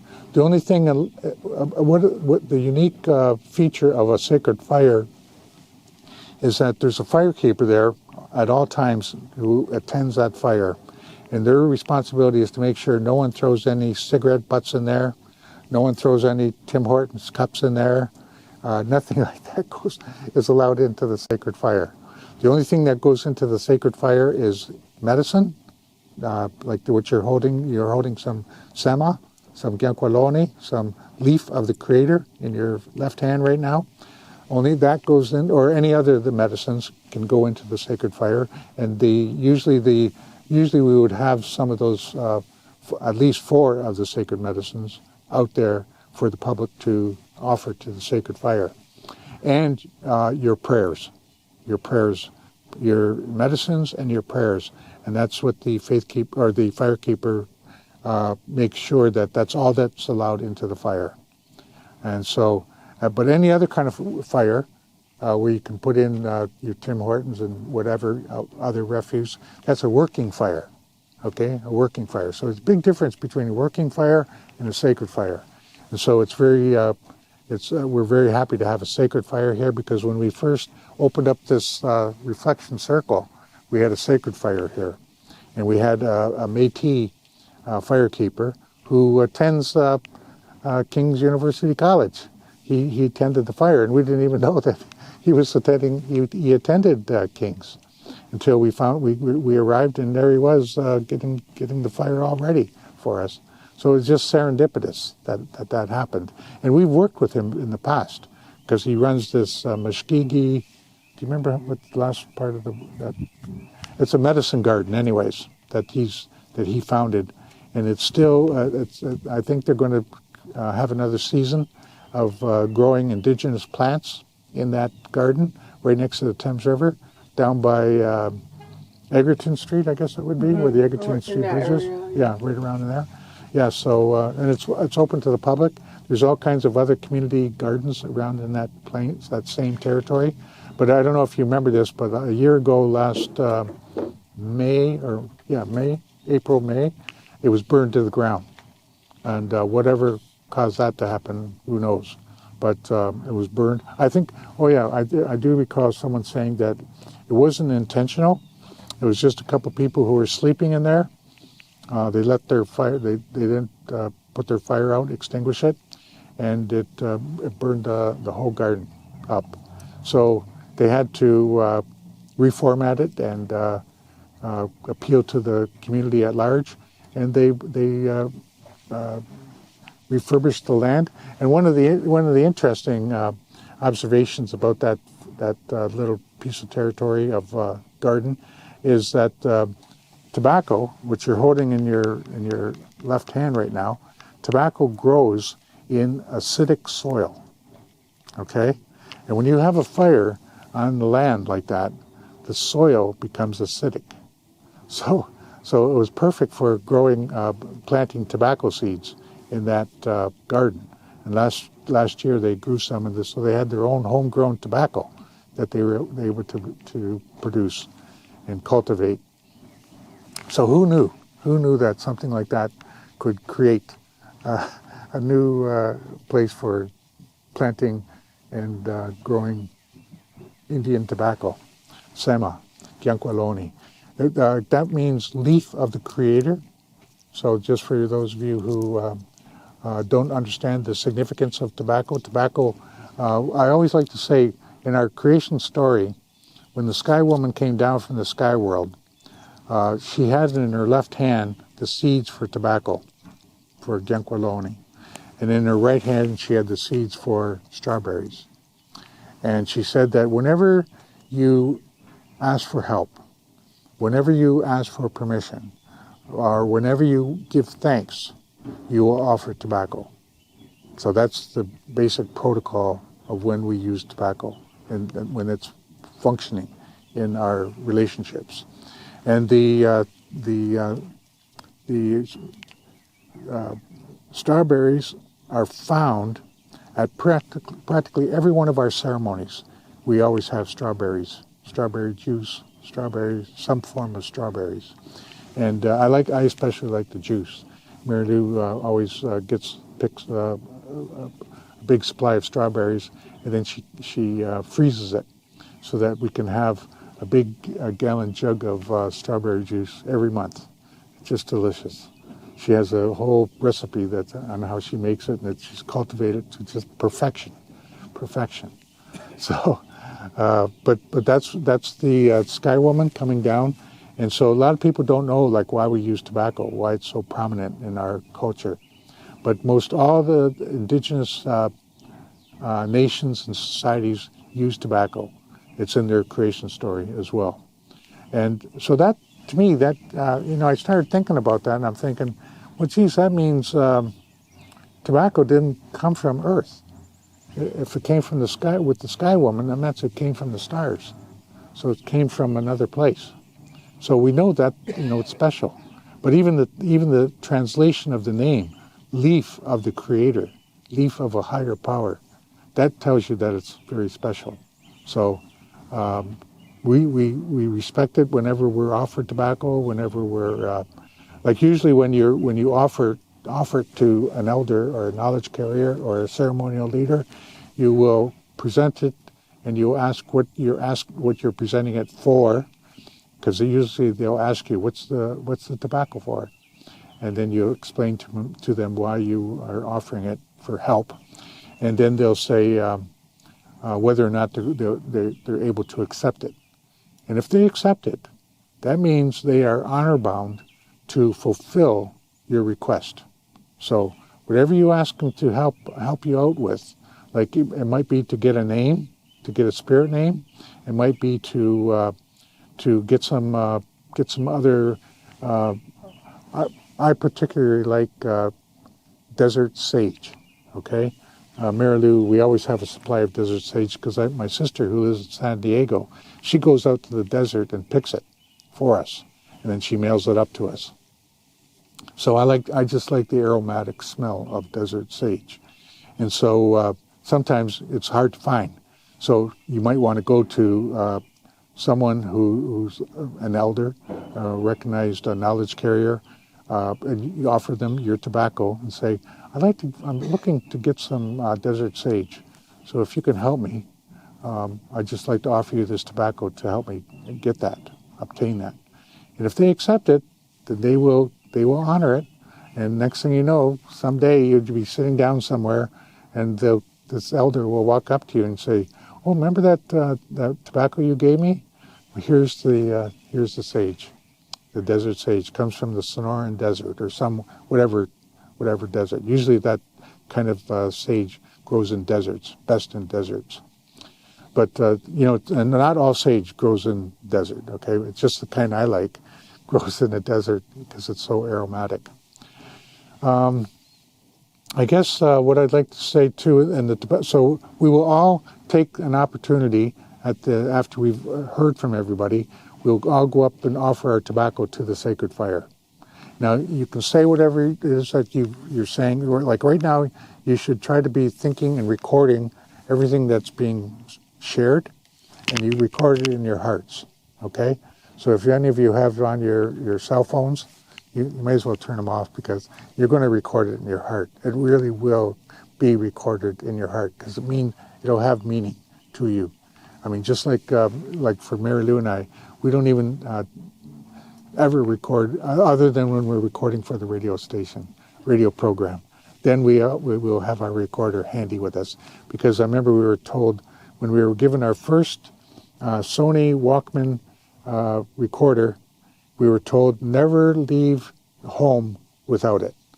And sure enough, sometimes some places that we've been to, 25th anniversary of the American Indian movement we were at in St. Paul, Minneapolis, Minnesota.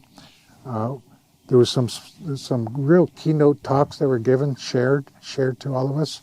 We were the only ones there with a tape recorder, and we recorded the whole thing in its entirety. And it's on those tapes. It's on the we've just been so fortunate with some of the footage that we've been able to get over the years because of those tape recorders that we always make sure we never leave home without. So now the cell phones are pretty handy. You can record, but it's not the same quality, eh, Mary Lou? Mm-hmm. It's not quite the same quality. So anyways, with those opening remarks, I'd just like to say, maybe we just have a go-around around the circle, similar to what we did.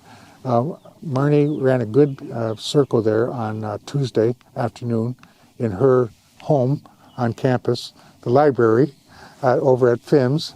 And she had us all go around and introduce ourselves and just say a little bit about why we were there that afternoon, because we had a full librarian table or board of directors size table, a corporate size table, and we all got heard. And I thought everything that was shared was just beautiful, just really, really nice.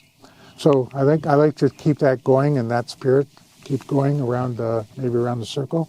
So Mary Lou, would you like to say any more, or shall we pass it around the circle? Yeah, pass around the circle. Okay, we're going to start with John over here. John, who is right with us right from the beginning.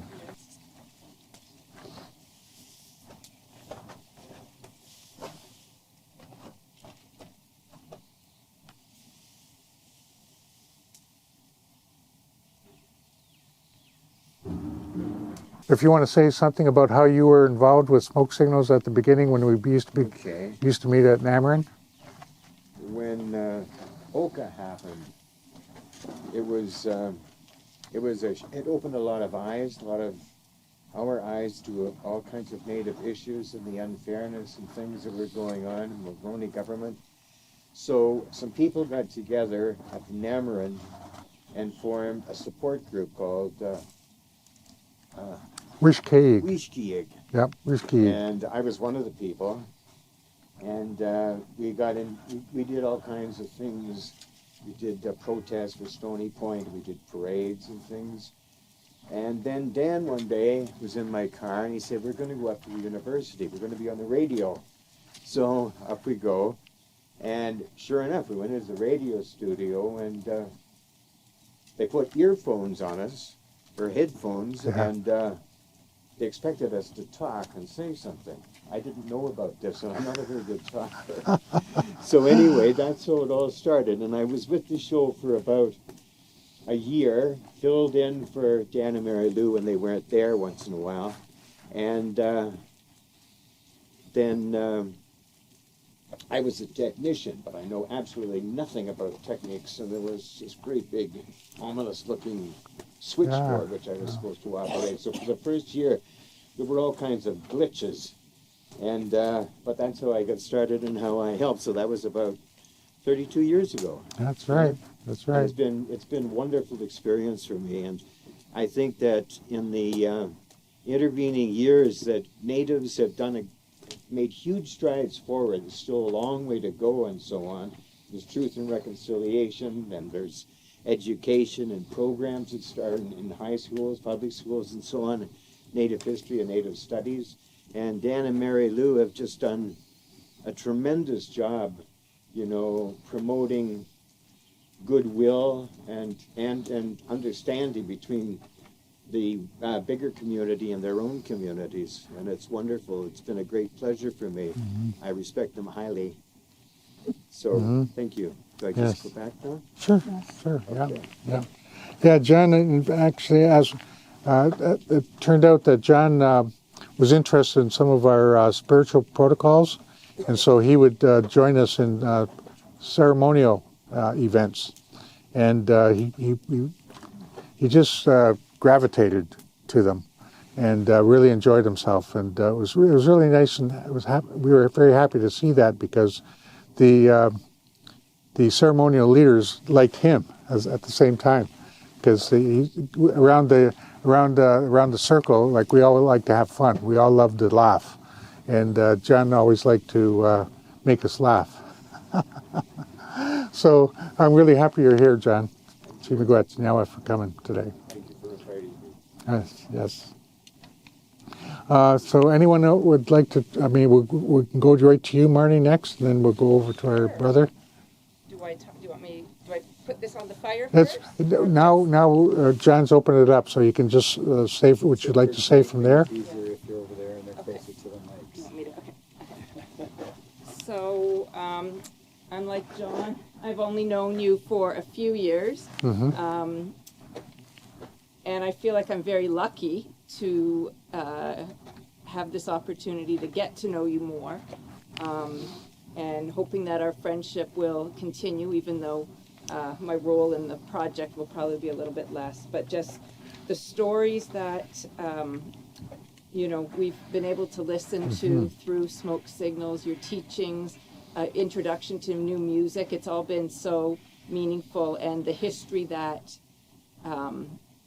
you've documented for local people has been incredible, and I know your work keeps going, and thank you for that. Oh. And thank you for your friendship. Chimigwetz. Now, so do I just put this? Yeah, you can put it right in. Yeah. Thank you, Marnie. Thank you. So I have our brother from Kings. The flag hanger. Yeah. The flag hanger. Yeah, that's an important responsibility. Yeah. I kind of felt that. Yeah. That was really. I'm happy that I was chosen to do that. Yeah. Thanks to Amanda. So I don't know. I kind of everything has its way of. Yes. We're all here for a reason, right? That's so right. Yeah. I've just kind of been reflecting on how I ended up here and why I ended up helping Amanda today. Yeah. But I'm happy that I'm here, and I'm just really amazed at what's going on. So it's been an experience for me already. Good. And I think it'll continue. Thank you. Right on. I appreciate it. Yeah. Thank you. Yeah. Thank you.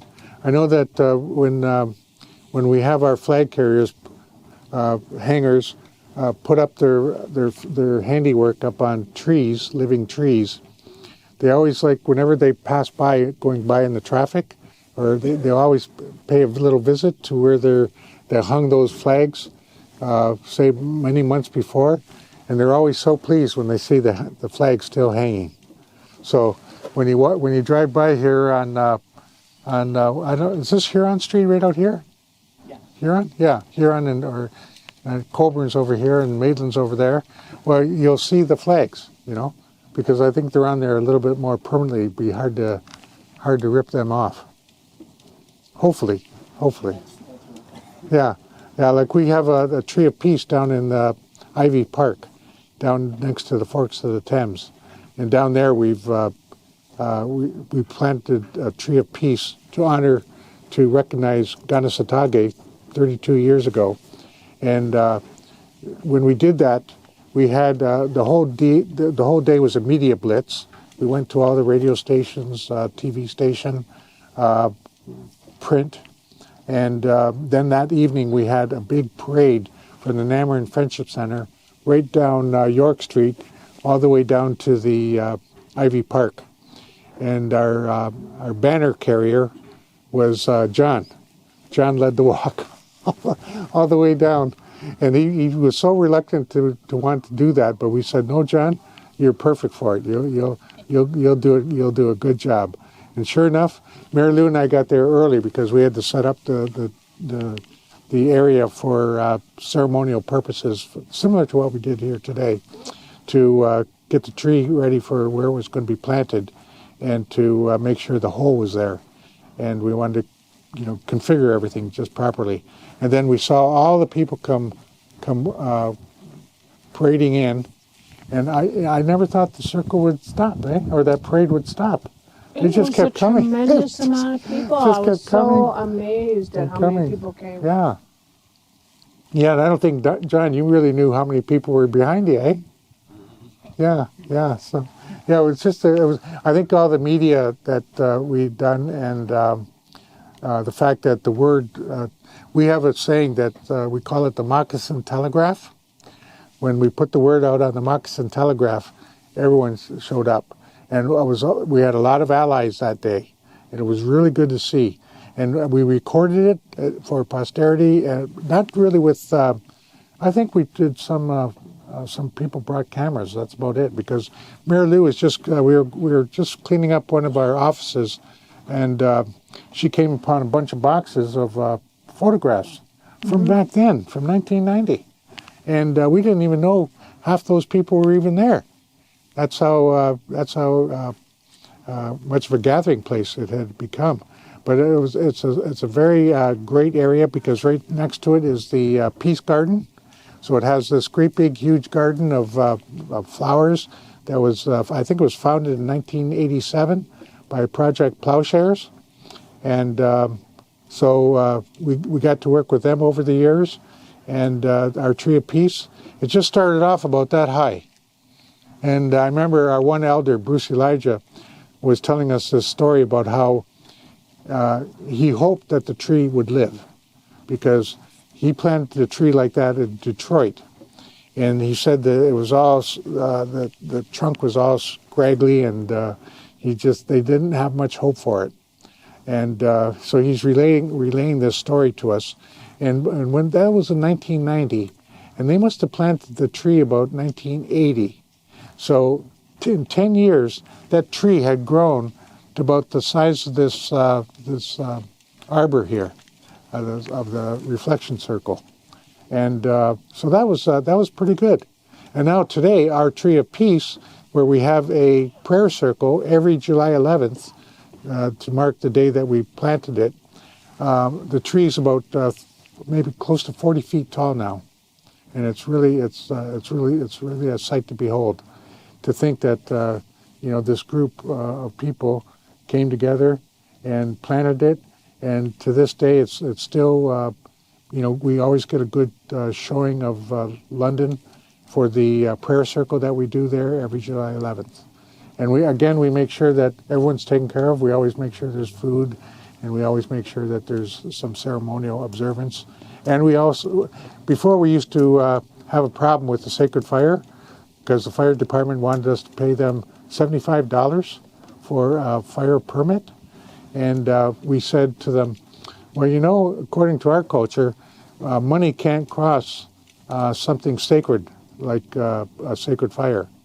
And so when we presented that to the fire department presented it to the City of London, and now the City of London said to us, well, anytime that you're going to have a sacred fire, now just call up the fire department, let them know that you're going to have a sacred fire, and then after your ceremony's done, let the fire department know that you're finished, you're completed, and that because if we get any phone calls, we just want to be able to let them know that everything's okay. We know all about it.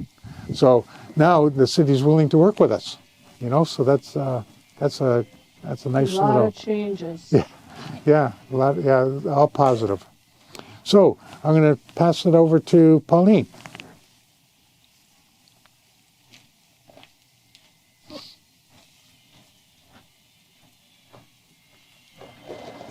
Glad.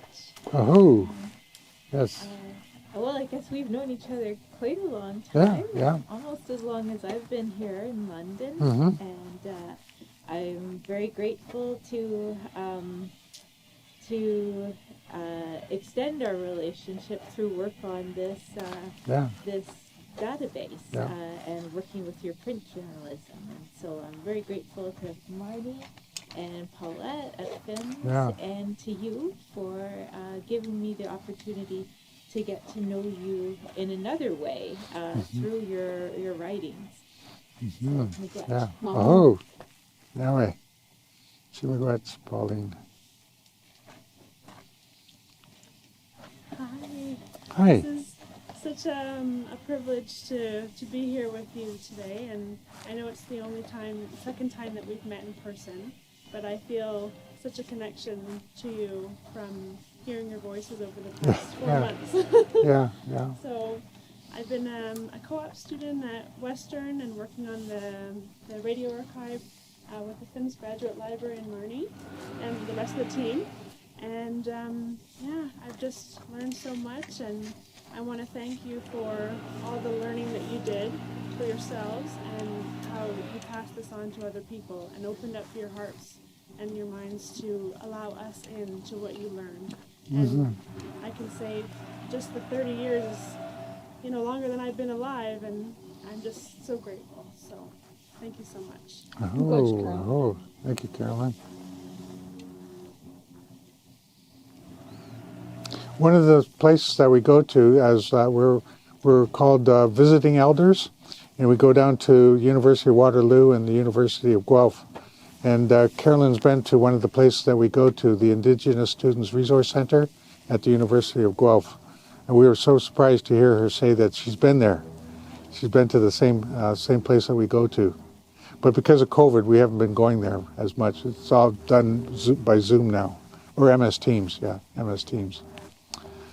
Okay, we'll pass it over to Amanda, whom we got to know through the Reflection Circle.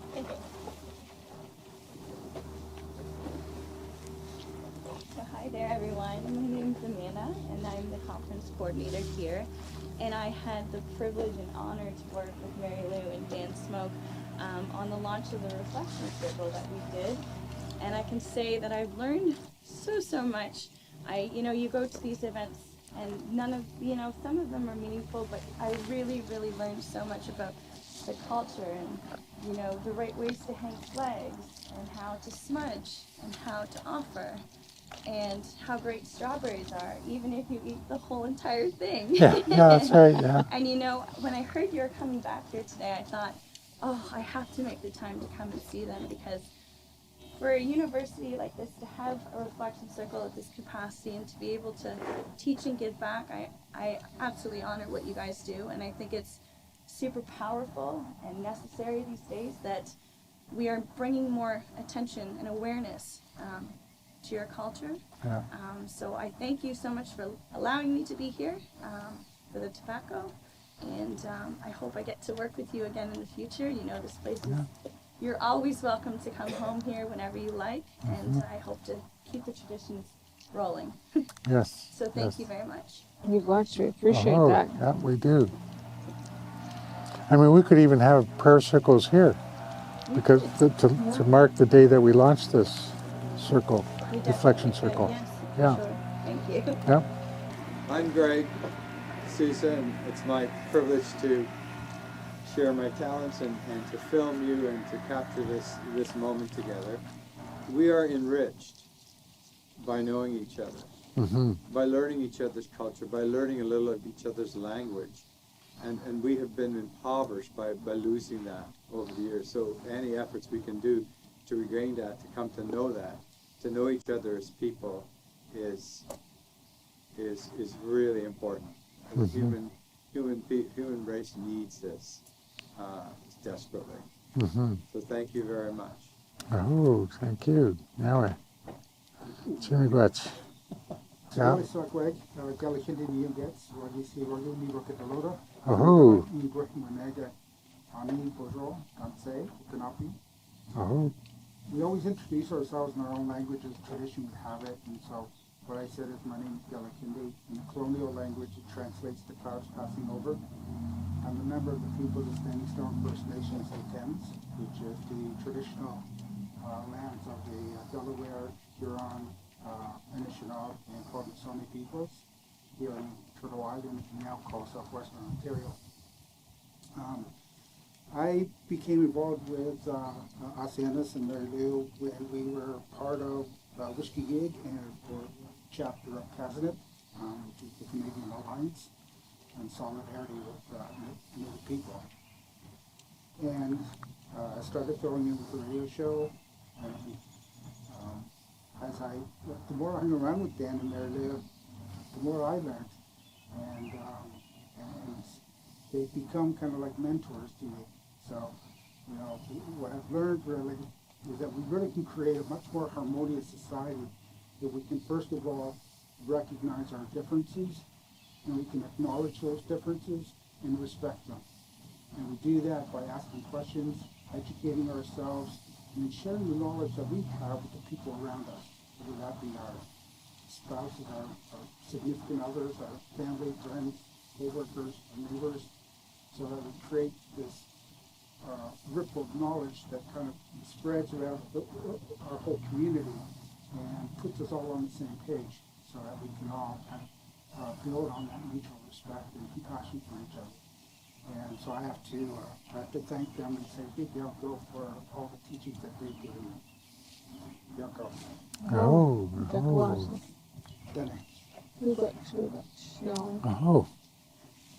Yeah, we go down to where his community is known as Kensington Village, down by the Thames. I guess it's kind of bound by Warncliffe, Riverside, and The river and then Wonderland. Yeah, and there's one road there that's part of right where the park is. Wood Street. Wood Street, that's it. Wood Street, yeah. And so that's a perfect setting for us to do sunrise ceremonies, to do full moon ceremonies, and who knows, we may be doing purification sweat lodge ceremonies in that area at some point in the future. Yeah. But they've been very receptive, very hospitable.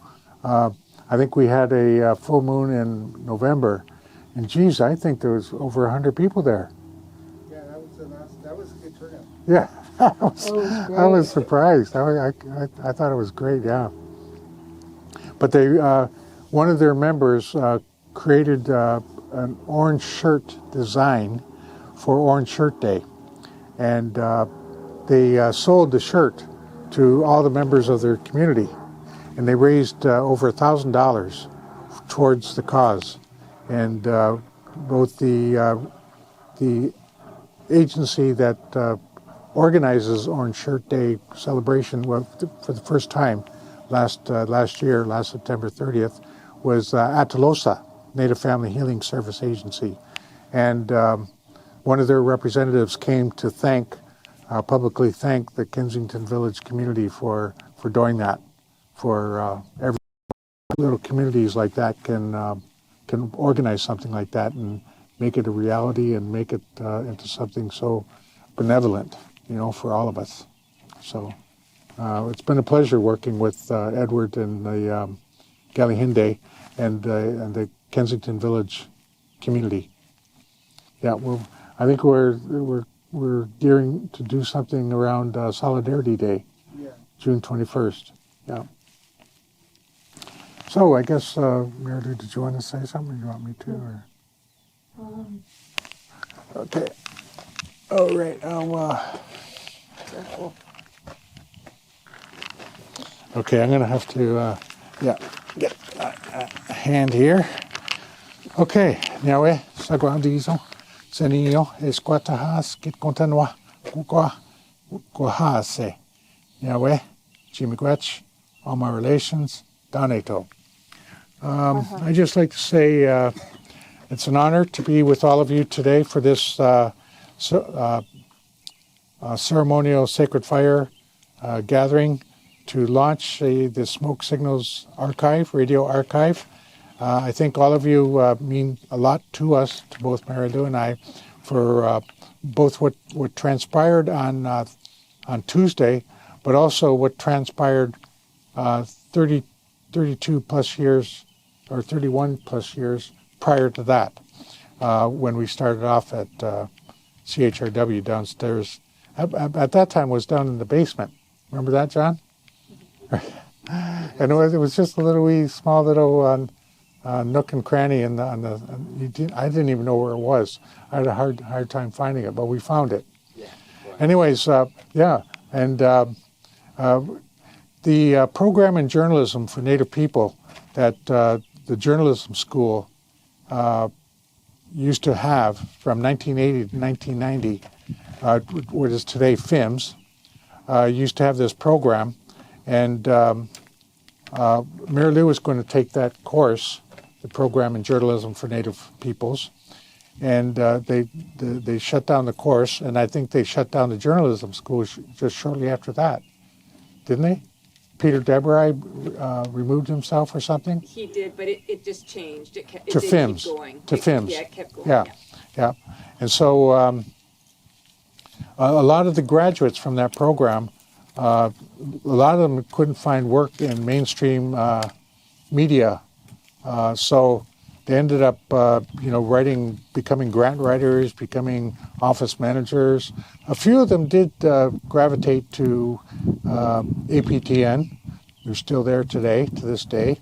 And but we became friends with them because, as Mary Lou said on Tuesday, we joined up with the Native American Journalists Association of Native American Journalists Association, based in the United States, and there were other Canadian members of the media who were members of NAJA, and we thought that we should try to create some kind of Canadian NAJA, and so we created what we called the Native News Network of Canada, and the Native News Network of Canada, John, you may remember that, and it was a very fledgling organization of mainly members of the PJNP program, and that's how that was in some respects that was the way that we all kind of kept in touch with one another, especially with the graduates of that program. And Mary Lou and I, because we were sometimes guest lecturers for the PJNP program, we became friends with many of them, and especially when we knew that they had the skills of journalists. They were really happy when we decided that we were going to create our own radio program.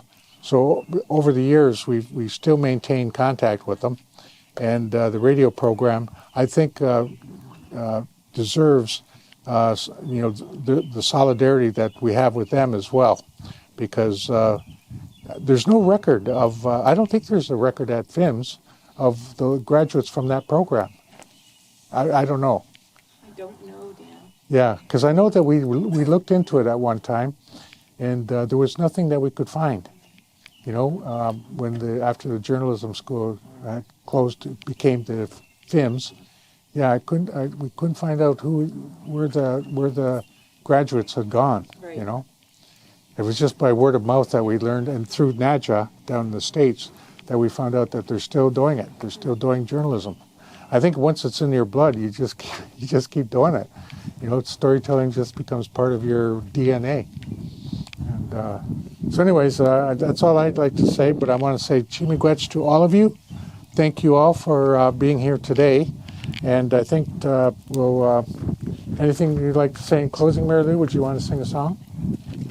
Sure. Okay. Okay. Yeah, I love it when Mary Lou sings. So I'm going to sit and participate. Well, I'd like to say that it all started off in a little 50-watt radio station. That's right. And when we got asked to participate on this radio show, we were nervous as heck. And then we said, well, who's listening anyway, Yeah. Because I'd never listened to that station. And then we armed ourselves with news articles, and we had like a stack of fax paper that that was all fresh, and we had fresh news, and we were ready. And so we went on there, and so we were just so busy and reading the news. The 15 minutes that the guy gave us as the opportunity to express our voices flew by, and we still had an enormous amount of paperwork left over. And so we did this for a couple of weeks, and then the station manager says to me, and he says to Dan, I have been trying to get some Native people to come in to start a radio show. Would you take an hour-long show, and try it out and explain it to us? And then we were very nervous about that. And so we went to our elders, and we asked the elders for permission. We gave them tobacco. We went into the sweat lodge, and the one elder from up north, Art Solomon, he said, Dan and Mary Lou, you take every opportunity you can to talk about the good things that Native people do. And so from that day on, you know, we had a purpose, because in the history books, in the newspapers, on TV, in the news, all the stories were negative about Native people. You know, we never got in the news unless, you know, somebody had murdered somebody, or, you know, like somebody robbed a bank and was a Native person. Of course, then they say this, you know, the person from, say, the Garden River Reserve, you know, but if it was a white man, they wouldn't say that. They wouldn't say that this man was from Elliott Lake. They would say this man who resides at blah, blah, you know. But so we were always discriminated against. And so we, you know, we had to change that, because I knew that our people weren't as horrible as was written in history books. And so I learned from my good friend Buffy St. Marie, who was my mentor, that history was written in a liar's scrawl. And I remember when I was 8 years old, I was chased home from school because we were learning about the Mohawks who lived up around the St. Lawrence. And in the history books, it said that the Mohawks had massacred the white people. And so I got chased home from school. So I went running in the door. And I was terrified. And I was huffing and puffing. And my mom said, Mary Lou, what's wrong? And I told her, and she said, Mary Lou, you get right back out there and you tell them this is our land. We never gave it up. And I said to myself, didn't she hear what I said? They chased me from school. So I waited for a few minutes. Then I went outside, but they were all gone because it was lunchtime, right? So anyway, since that time, I have been standing up for my people. When I was a little girl, my mom said over and over again, Mary Lou, we always have to help our brothers and sisters. We always help our people. So for Dan and I, he has been helping me do what my mommy told me to do, you know, and that's been to help our people. And so we've been helping our people and helping non-Native people. Because I figure if we're going to survive on this earth, and we have to make it survivable for the next 7 generations to come, we have to learn to live in peace and harmony. And so the best way to do that is that we will share some of our teachings that used to be like very, only few people were allowed to learn them. But we have been teaching people so that they can come and walk with us, and, you know, they can help us. And so when we're walking in strong numbers, then we're strong, right? So, and also we have a lot of fun when we do them, you know, and sometimes we go places like, I know we went down to the Medewan ceremonies in Minnesota, and we had ceremonies by day, and for at the nighttime it was dark, and most people had camps, and it was very cold. So a lot of people went to the casino to warm up, and, you know, so it was a lot of fun, but I could only go a nickel at a time. And I found that if, you know, I put my nickel in and it rolled, then it would just take a little bit longer to get there, so I could make my coin last a little longer, you know. So I learned all those little tricks of the trade, and so it used to be fun. And anyway, we're going to sing a song that is really simple, and I want people all over to know this song. And some people do know it because I've been teaching people for a couple of years. Now, this song is on YouTube, and you can get it by going to YouTube and keying my name, Mary Lou Smoke, and I'm singing a couple verses at Harborfront in Toronto. And this is called the Water Song. So what we're going to do is we are going to make a deal. We're going to teach you the song, and then you're going to teach that song to somebody else. And you're going to tell them about the importance of our water and how we have to keep it clean for the next 7 generations, and how we have to stop corporations from dumping stuff in our water. and especially some other corporations who are bottling, commodifying our water, where the Creator put that water here on this earth for us all to survive. So we have a lot of work to do. So we have to work together to do this, okay? So we could get it done. We just have to be positive, and we have to just get out there and do it. So this is the water song.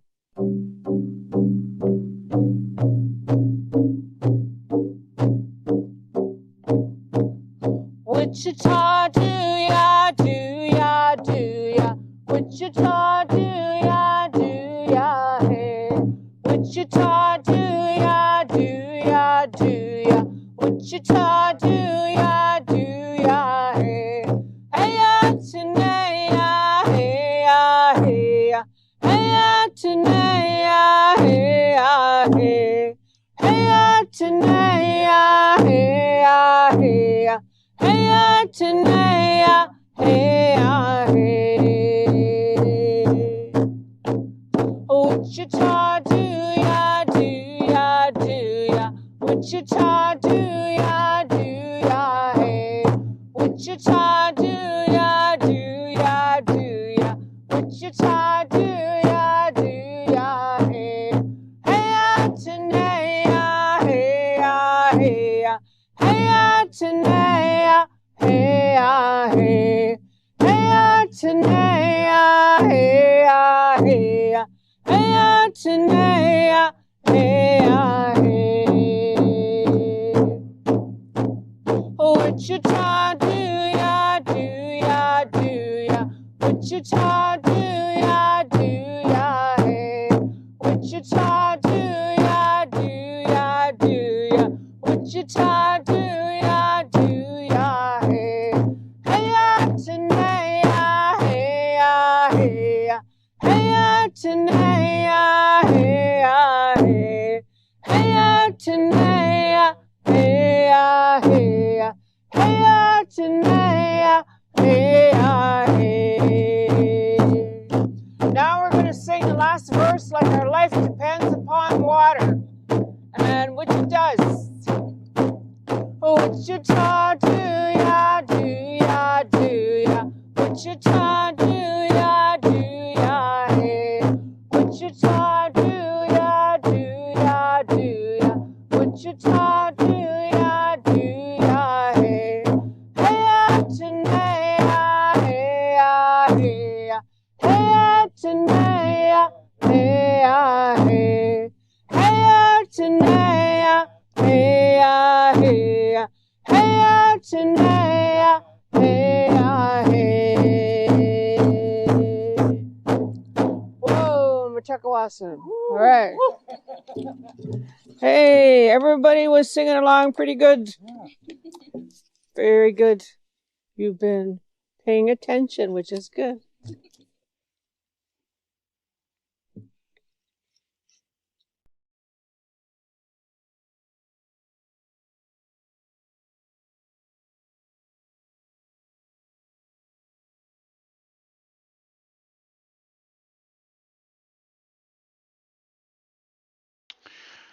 Sigali swagwag, galakindi niyo gets, wagi sliwagi, ni wakitaloda, unidag, ingwenege. Yanko, hey, Anxious Energizer, welcome in. Yanko for being here. Appreciate you being here. If anyone doesn't know, Anxious Energizer, go check out the stream here. She's a gamer and an official mom of Twitch. Cali girl, sometimes good, sometimes bot. TikTok content creator. You can join her stream join her Discord. Team up. She's up for ventures, ideas, and answers questions. So you can send her a message directly in Discord. And warning. Uh, she's got a warning means 18 plus. So if your ears are sensitive, then you may want to be cautious of the of going to her stream. Little cotton batting sometimes help. But but she, yeah, fun stream if you like gamers, got to check that out. And again, I appreciate you being here, Anxious and Energizer. Thanks so much. So,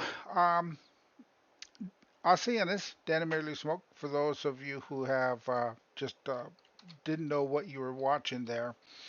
Uh, April, I was honored to be a firekeeper for Dan and Mary Lou Smoke as they launched the Smoke Signals Original People's Radio Archive.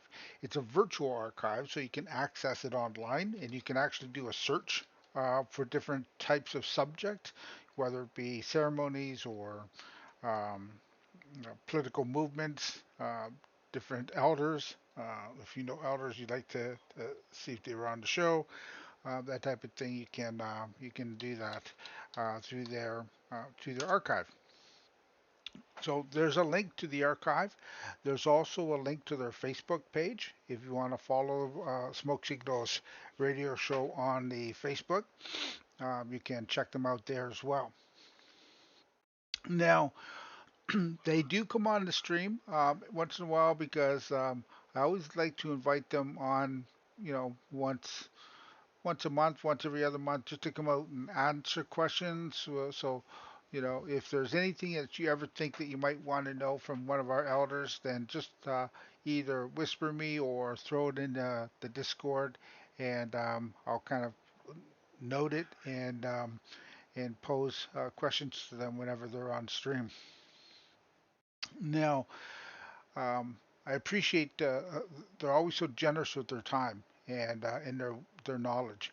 And again, because they've been doing the radio show for 32 years now, and going to ceremony and going to teach themselves before then, so they've got a wealth of knowledge. So definitely an awesome resource to have. And I was honored that they asked me to be part of that ceremony. So next thing is one of the things that becomes important to Indigenous people and should be important to all people right now is our environment. And right now there's a what we call a water protector named Autumn Peltier. She started becoming an activist at the age of 8 years old when she was at a powwow, and she learned what a boiling water advisory was, and she didn't understand um, why they needed a boiling water advisor in the community that she was in. So she had to have that explained to her by her mother and her grandmother. And her grandmother was a water protector as well. So it came natural that she would eventually follow in her grandmother's footsteps. And because women typically are the caretakers of the water, that also was a big meaningful step for her to take. And so she's been doing this. She's talked to our Prime Minister, Justin Trudeau. She's talked at the United Nations. She's talked at other world climate conferences. So she's actually uh, quite busy. She's recently, just a couple years ago, got assigned to an advisory panel for anything that happens with the Great Lakes, which is just north. It's right on the border of Canada and the U.S., between Ontario and Michigan, New York, that kind of area. Um, she's on an advisory panel now, so that she has a voice in any of the activities or plans that people are going to bring to the lakes.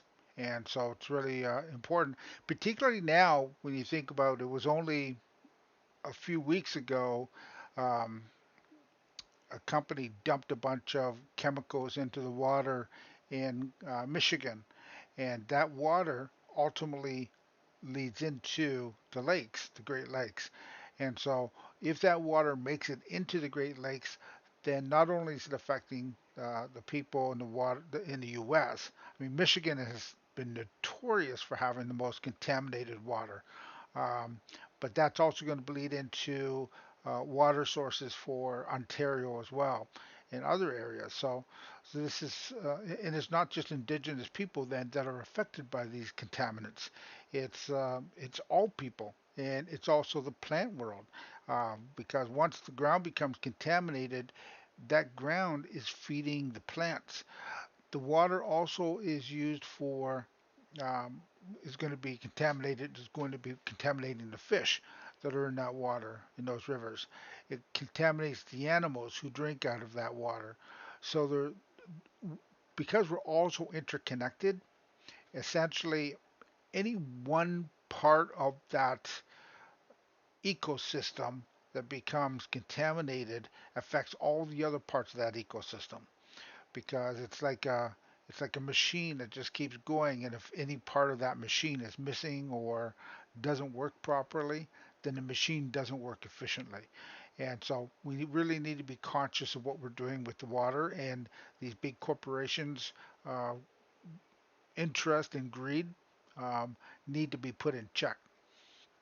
So Autumn Peltier has been an activist, has been fighting for that uh, since she was 8 years old. So, the last, well, I think, what is she now, 18? So, it could be like the last 10 years or so she's been fighting. Well, she just recently got invited to do a talk at a university, and it was called the Change Makers Speakers Series. And during that, they also presented a documentary that was done about Autumn Peltier, and it's about 14 minutes long, if I remember correctly. And so they're going to, so this is going to be an introduction to her. It's going to be a screening of her documentary. Once the documentary is done, she's going to come up and do a little talk. So I got this.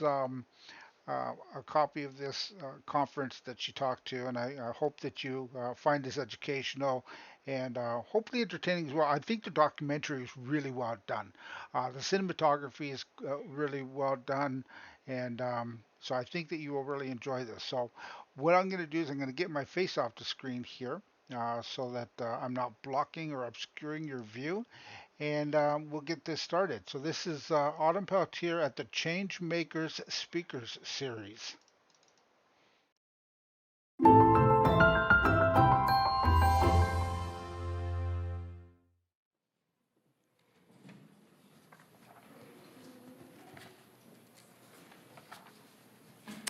Well, good afternoon, everybody, and a huge warm welcome here to Royal Roads University. It's so good to see so many of you, and thank you for coming out under these conditions.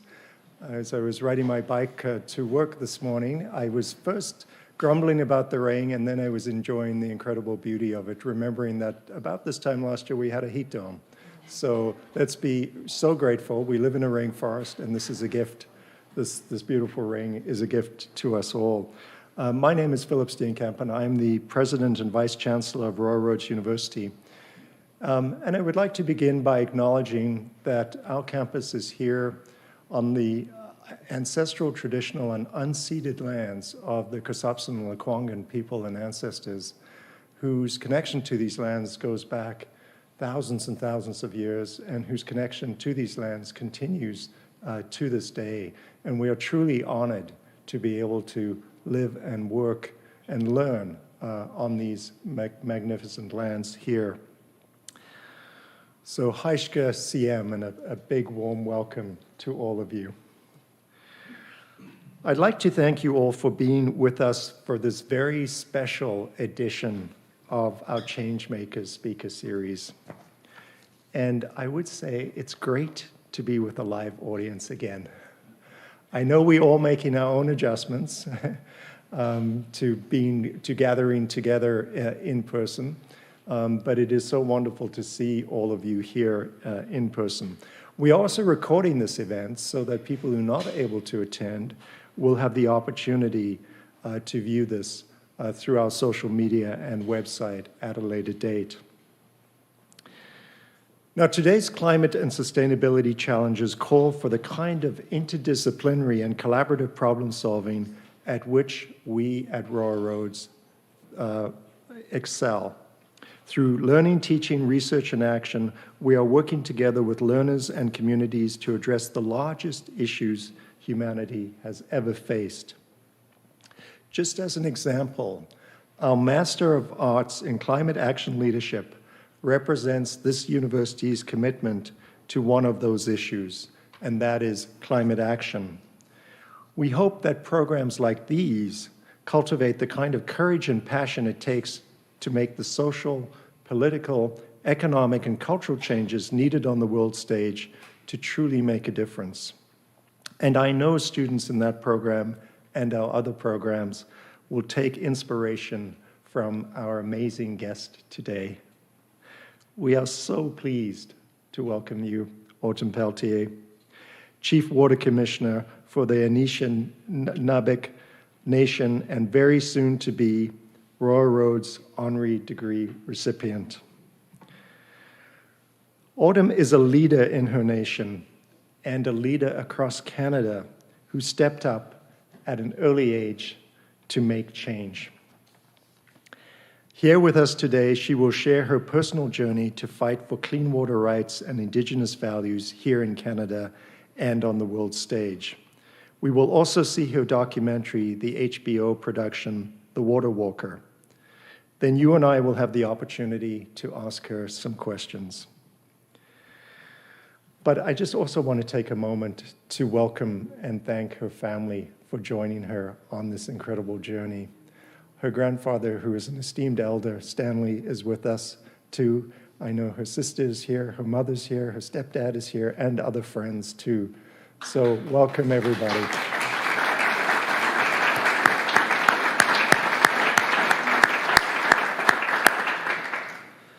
We are so honored to have you join us here.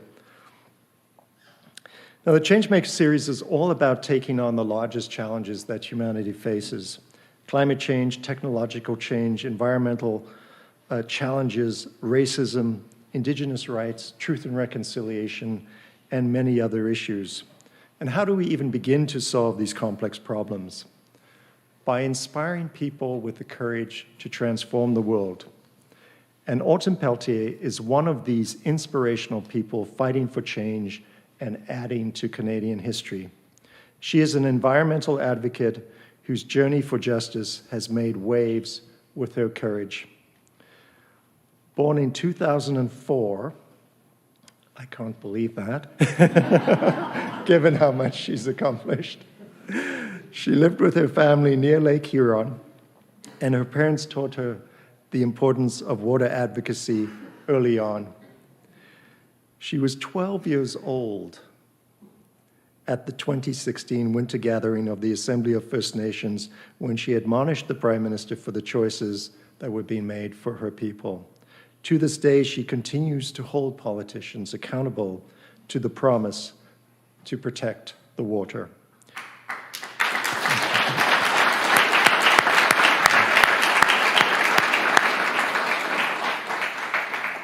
And at age 13, she spoke about water protection to world leaders at the United Nations General Assembly. She also received the Sovereign Medal of Exceptional Volunteerism from the Governor-General of Canada and the Lieutenant Governor of Ontario.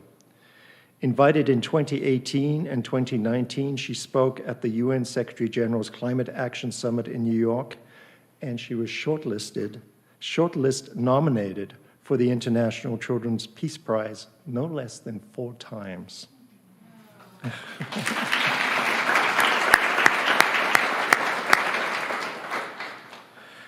In 2020, Autumn's documentary, the film we will see this afternoon, The Water Walker, was purchased by HBO Canada. And the film follows her struggle and journey to New York City to address the UN. In 2021, Autumn received the Revolution Her Community Vision Youth Award, along with the Environment Award from the Racial Justice Organization. She was also a featured voice for the Team Canada's Winter Olympic team in Beijing. While her journey has taken her around the world and brought her many prestigious awards, including landing her Maclean's 2021 Power List Top 50, her path has not been easy. Facing stereotyping, racism, and people who underestimate her because of her age, she courageously presses on. Her activism shows us how a passionate advocate makes such an enormous difference. She says that she herself is inspired by the words of her Aunt Josephine Madaman, known as Grandmother Water Walker. Her advocacy has the ear of millions, and her dedication and focus on what it means to protect the water is a message that should inspire and activate us all. And by the way, she's graduating high school in 2 weeks' time.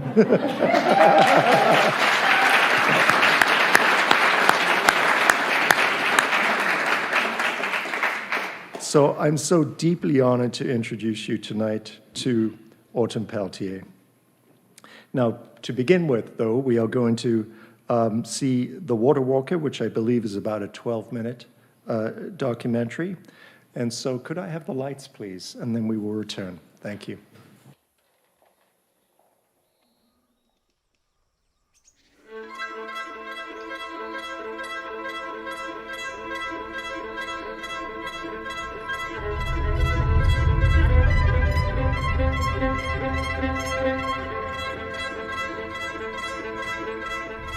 She loved the water so much, and the water loved her back, whispering in her dreams.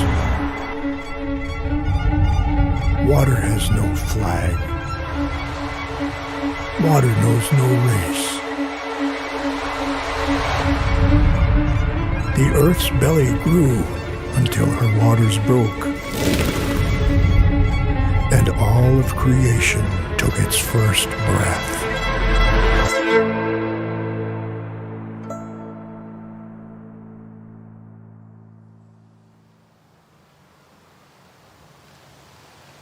I've been a water advocate since I was 8 years old.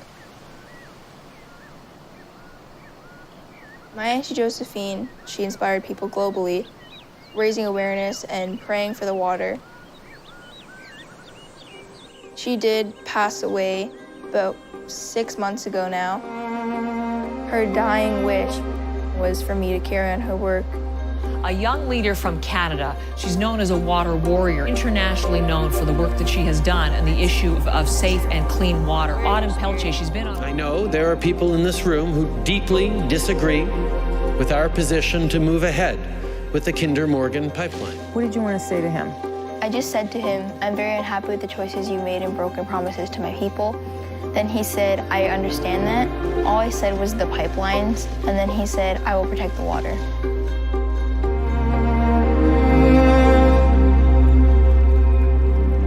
The water is the lifeblood of Mother Earth, and without that lifeblood, none of us would be here. Nothing would be here. Where I come from, when the Creator molded us, pieces of us fell down. When those pieces hit the earth, they started to grow up as medicine.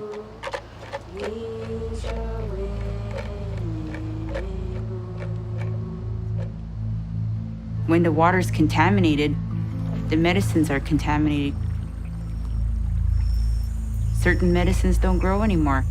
Certain animals don't migrate in certain territories. When they're eating contaminated vegetation and water and they're getting sick, and then we're eating the animals, we're starting to get sick. And so that's how we're all connected.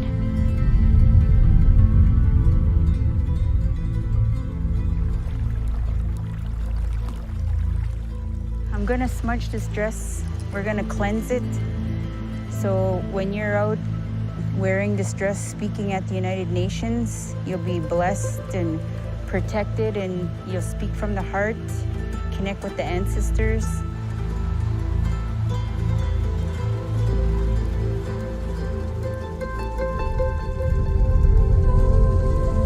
The spirit of water exists in every raindrop, in every stream and puddle, in the veins of trees, and in every tear we shed for joy or grief. Water walkers, defenders of water. We do it for the next generations, for the babies of all species. Keep going. Stay strong.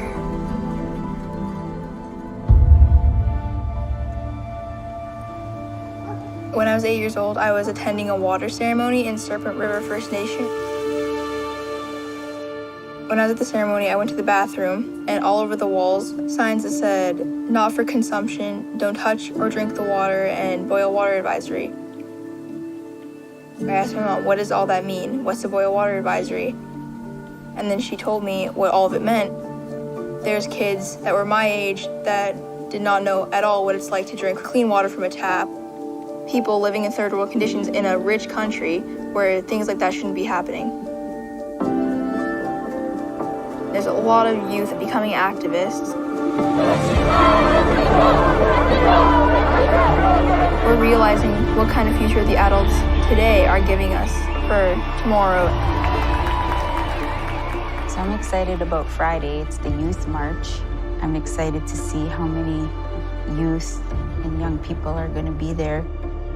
It's a big event, this climate summit. It's in New York City. And the best part of it is you'll never forget turning 15 because there's so many things happening on that day. There's going to be the huge climate strike, and we're speaking at the United Nations. Let's go there.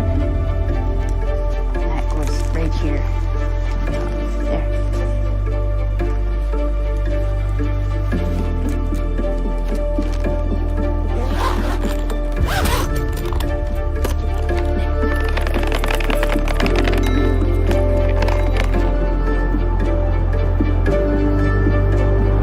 Adventures of Autumn.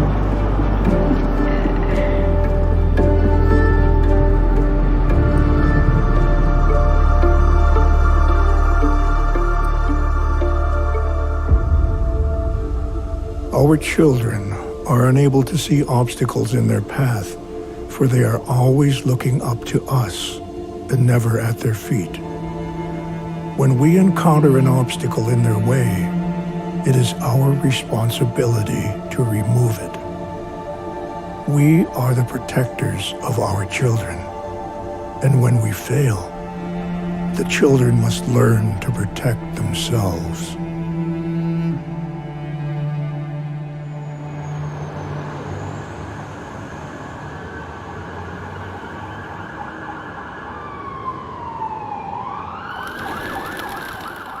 This will be my second time speaking at the United Nations, and I know when I speak at the United Nations, I'm being heard. Knowing the lineage that she comes from, you know, there was a lot of fighters. There was a lot of warriors. Even on her dad's side of the family, she comes from a line of chiefs. It doesn't surprise me that she is who she is.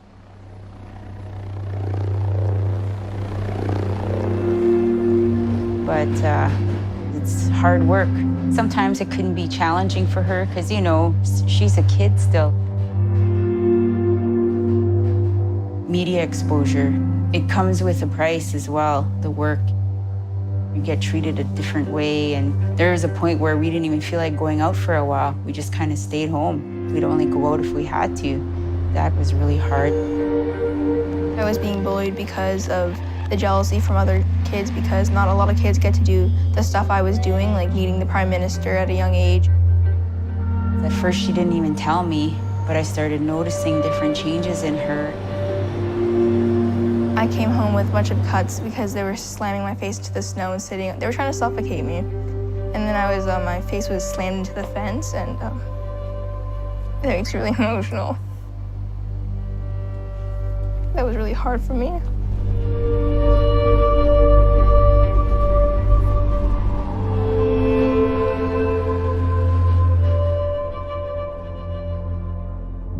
As she stood in cold and ice, and in heat and rain, around each bend of the lake she thanked the water. At each puddle and stream, she asked the water for help. soon the people started to join in, and the water started to become clean.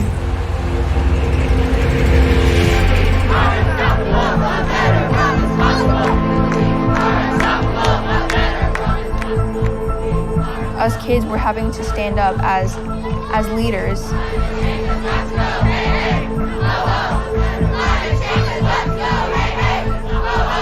We're advocating for our future. Kids should be in school, and like, even me right now, I should be in school. Actually, act now, not tomorrow, not next year, not next month, today. I'm missing a week of school to speak at the United Nations, to try and tell adults how we're seeing our future, and that the way we're seeing our future is not in a good way. Everything is about money to the adults. You can't eat money. You can't drink oil.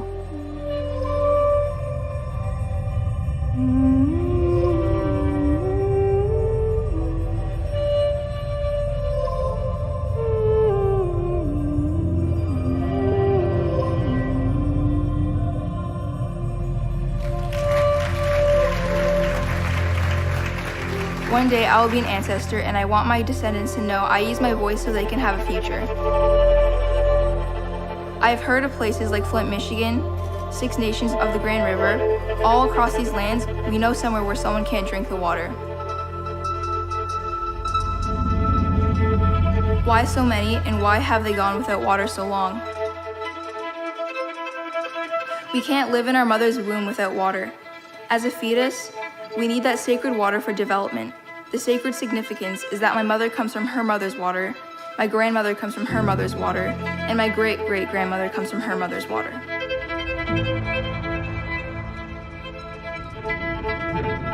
No child should grow up not knowing what clean water is, or never knowing what running water is. Now is the time to warrior up and empower each other to take a stand for our planet. Let's do this for our great-grandchildren. Thank you, Miigwech.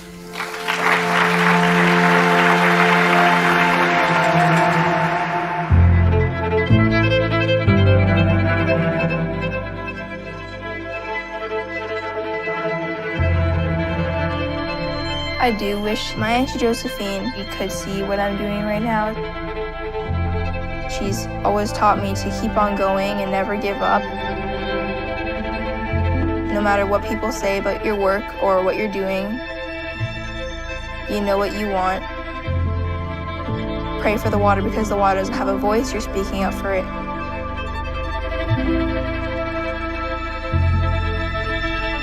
To our mother, whose waters broke on that first day and made song possible, we sing now for you, to you, with you, drumming to your heartbeat, with nothing left to give but our bones and flesh as an offering, so that we too can drink in life as our journey continues for another 1,000,000 years and another 1,000,000 cycles around the sun.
Bojo, Maswagisha Kwadishnakas, Megeza Dodem, Wikwam Kungdonjaba, Miniswendan Wimadeweon. My name is Autumn Pelche. I'm 17 years old.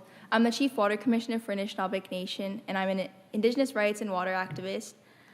I would like to say thank you to the Royal Roads University President and Vice Chancellor Steenkamp, as well as the entire Royal Roads staff and committee for such an incredible honor. I'm thrilled that now that I'm a doctor, I don't have to go to my grade 12 exams.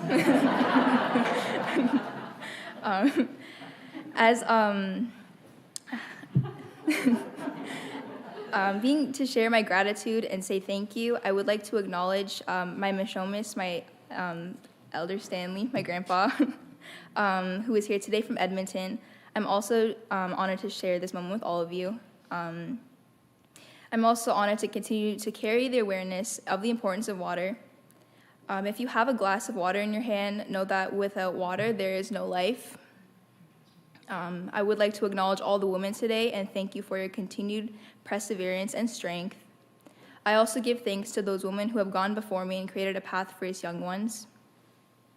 I know in my heart that I am a prayer that my ancestors prayed for. I would also like to acknowledge all the waters I come from, the reason I am here today doing this work. Many people pour a glass of water and never think of its very importance. I wondered what inspirational words I can share and what my message would be.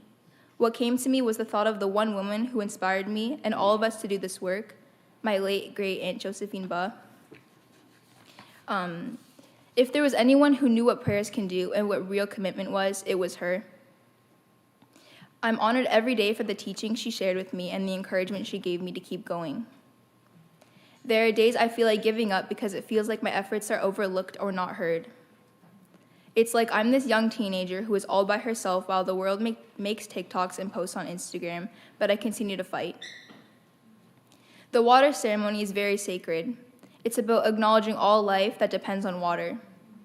It's about giving thanks to all creation and humbling yourself because we would not be here if it wasn't for water. I ask now to those listening, repeat to yourself, I will love the water. And remembering that the only reason we're all sitting here today is because we all lived in water for 9 months. Trying to understand what a boil water advisory was at 8 years old and how little children had no idea what clean running water was ignited something inside of me. It's 2022 and many children still think boiling their water is a normal day-to-day thing. Little children had no idea what clean running water was, ignited something inside of me. Children are growing up thinking boiling water is normal. There's no such thing as clean tap water to them. If any of you now have a glass of water by your side, know that many children across First Nations land do not, even right here in British Columbia. At the height of COVID, society was told, be sure to wash your hands, yet so many didn't and still don't have access to clean water to even wash their hands. Think about that. I never planned to spend my life doing this, but I am committed and I want the boil water advisories to end.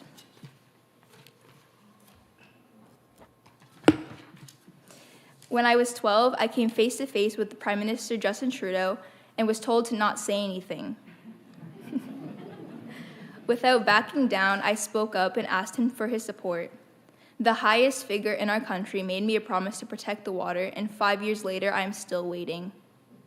We are still waiting. Together with my friends at the Dreamcatcher Foundation, we have begun distributing water filtration systems across First Nations as a short-term solution. We are not waiting anymore. Next time you pour a glass of water, know how easy it was. Ask yourself what it is you can do to help the planet. If you're in a position to help make change, to sign an agreement, or use your position to help, please do. Sign my petition, engage with the youth, don't just enjoy your water. The water needs all of you, and we all need water. Water is life. Miigwech. Thank you.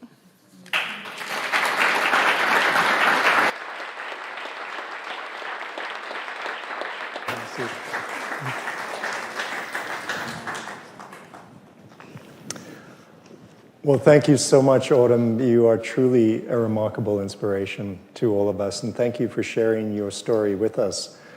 I've got a few questions for you, and then we're going to ask the audience as well if they have some questions as well. You've often said, and I heard you say again, that your Aunt Josephine was your inspiration. I wondered if you could talk a little bit about how she gave you the courage to do what you do, and other people who might have given you that courage too. Well, my Auntie Josephine was like my second mother growing up. She was always helping my mom, as my mom was a single mother and raising me and my sisters on her own. And so she was always just kind of there, and she was very, very invested into our culture, our Indigenous culture, and my mother was also as well. So they kind of both were always teaching me about our traditional ways of life. I was raised in a very traditional lifestyle, always learning about my culture, and most importantly, learning about the importance of water. And so my mother and my Auntie Josephine were my biggest mentors, and they still are, even though she's not here.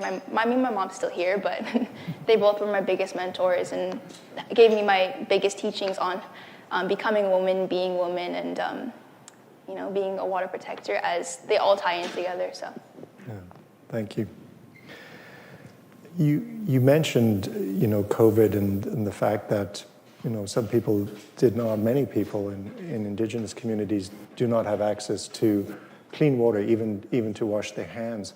I wonder, though, if you think there's some lessons we can learn from how people came together to deal with COVID, and how those lessons might be applied, for us in the world today.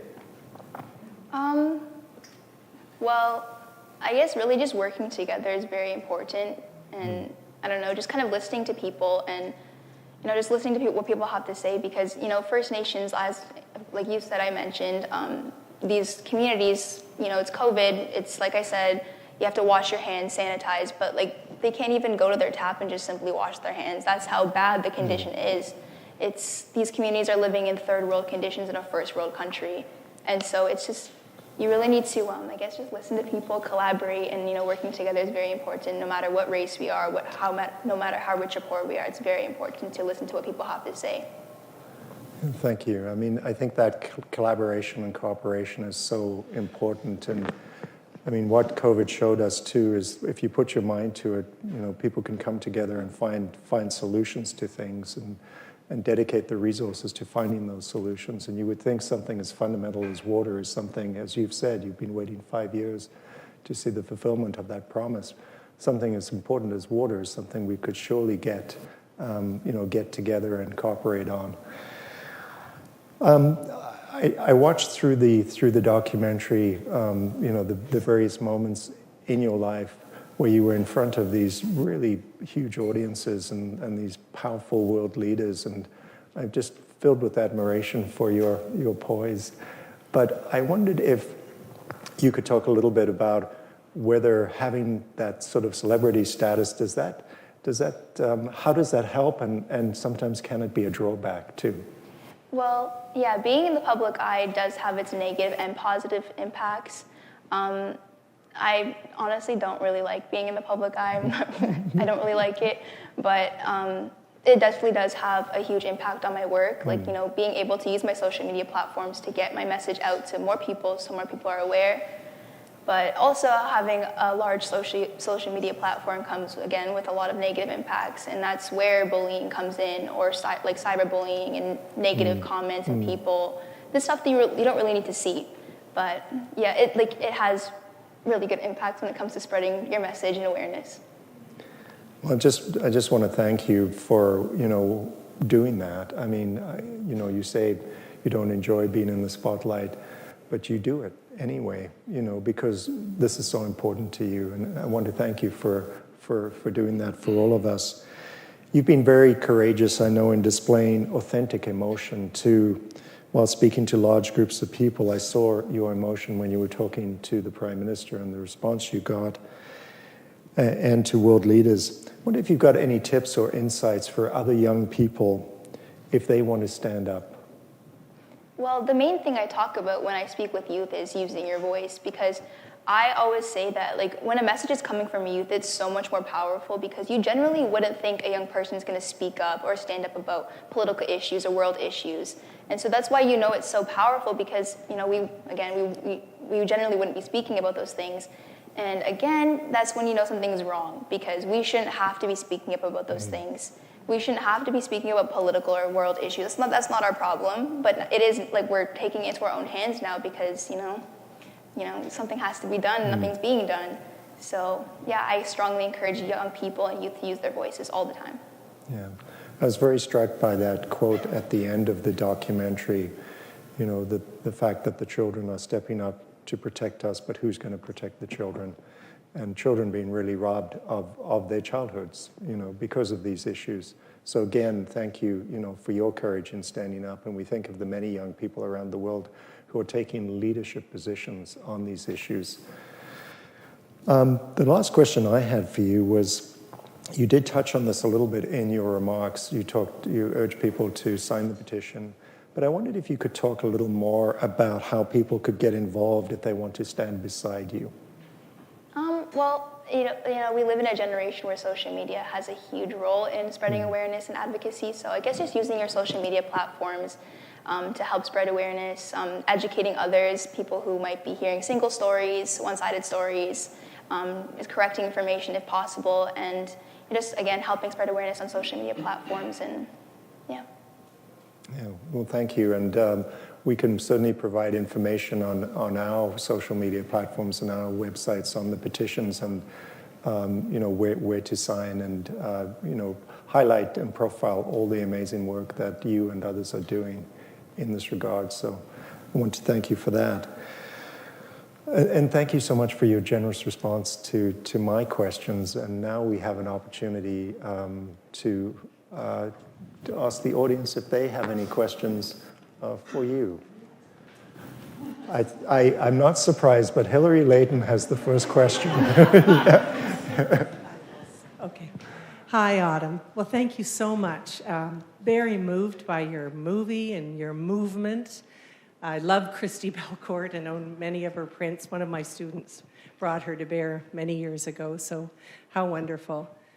You know, when Philip introduced he does the acknowledgement, or anyone does a traditional acknowledgement, the word unceded is just in there. But you know, I feel the grief in that. And so I also teach about grief and praise as sisters, you know, that we need grief so that we can really feel how much we love something and are losing it or have lost it. Because also we need to praise things, like you're praising water in your warrior stance. But also there's grief there. So what do you do with your grief? How do you do your grief? Mm-hmm. Well, it's really just spending time with my family. That's really what I do when stuff becomes overwhelming or I just feel like a lot of emotion. It's definitely spending time with my family, just, you know, seeking support if needed from close friends or family that I'm comfortable with. Yeah, staying healthy. Mm-hmm. Yeah. Thank you for speaking for water. There's a question here. Picture? Yeah. What's your name? Styles.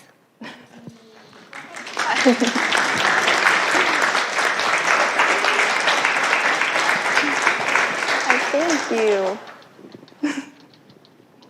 That's so cute. Thank you.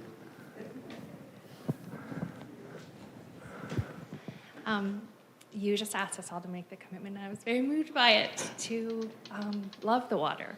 And so I'm wondering if you can give us any instructions on how to do that well, other than gratitude and appreciation, which is also really important, and I heard that as well.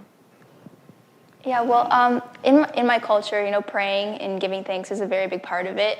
And so, like, my Auntie Josephine taught me that every morning the first thing to do is go take tap water and drink tap water, because that's what she did every morning. She drank the fresh tap water from, you know, her home where she was able to, and that's what I do. Since I'm fortunate enough to have clean drinking water in my home, I do that as well. And, you know, just giving thanks and praying every once in a while when I feel like it, and that's just the way that I feel like I'm kind of like I don't know, giving thanks to the water. First of all, thank you for being who you are, for giving the gift of your integrity, your passion. It's very moving. Having said all that, you're 17. You're now Dr. Pelche, or you will be soon. So you can wave university off. But I'm just curious, you've spoken of your passion and your intent to continue fighting for water, which is such a gift to the world. What else do you want to do with your life? Do you have other passions, other interests? I'm just curious because I know you're a full person with this as at your core, but other things. I'm just curious what you want for yourself as you move forward. Yeah, well, I'm going to post-secondary in the fall, and I'm aiming my career towards Indigenous politics. I'm going to become a politician, but work within like Indigenous communities and with Indigenous people to, of course, implement change in First Nations communities. Yeah.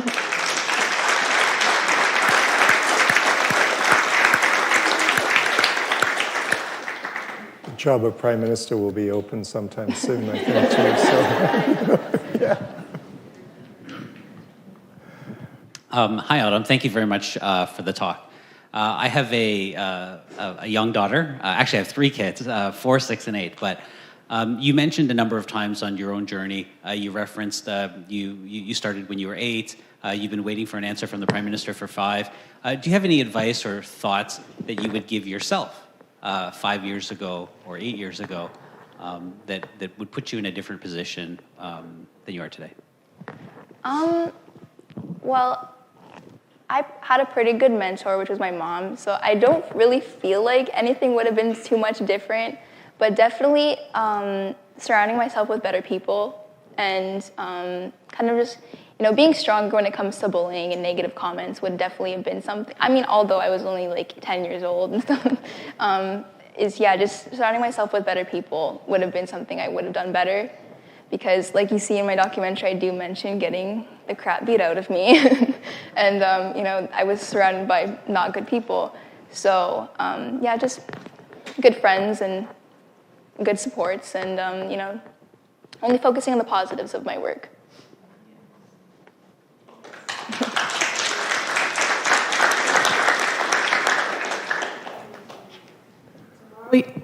Tomorrow you're going to be joining the alumni of Rural Roads, and I am one of those alum. And I'm just in awe of who you are. As someone who respects my matriarch of our family so much, I would ask you today, what do you want to say to those people in front of you that have been your biggest rocks? It's your mother and your sister and all those. What would you say to them? Well, I would definitely give a big hug and a big thank you to my mom. I always do. But, because my mom, she's been my biggest support, my only support, because she was a single mother. And that's a pretty sensitive topic for me. But, my mom is my biggest support, and she always has been. And considering how far I've come, and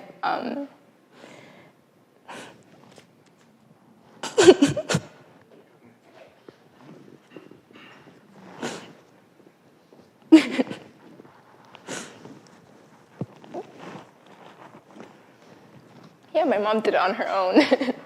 So I really do thank her for that. I do love her a lot for that.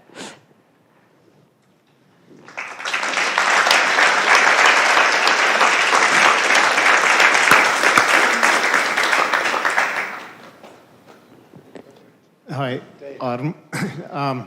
First, I just wanted to thank your family for sharing this wonderful individual. I'm fortunate enough with my wife and myself to have 3 beautiful daughters and just a brand new grandson. So thank you for the work that you're doing on behalf of all of us. I recognize that you've grown up pretty fast and you've taken on a big challenge.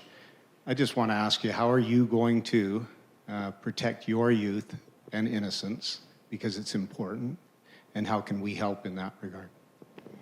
Well, I turn 18 in a couple months, so my youth is a little bit gone now, but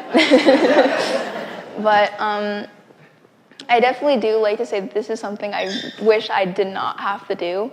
I started when I was 8 years old, and I gratefully did get my voice heard, but I would have preferred to not have had to do that. But now that I did, I definitely did make a lot of change, and a lot of people like to say that I changed Canadian history on terms of Indigenous people. And I'm very proud of that because Indigenous people and the history in Canada is not good. And considering that I'm actually creating change and making it a little bit better is very uplifting for me. And so I guess just supporting and being proud.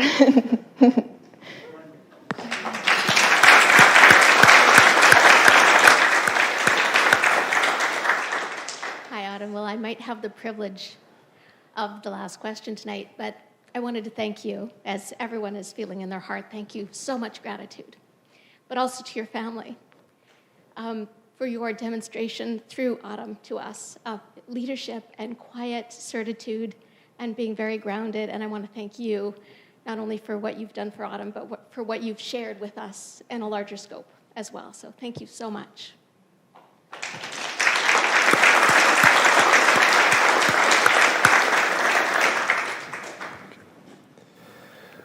Well, Autumn, I think you can tell you've had a huge impact on the audience here today, and thank you for the incredible inspiration that you provided to all of us, and thank you for giving us so much to think about.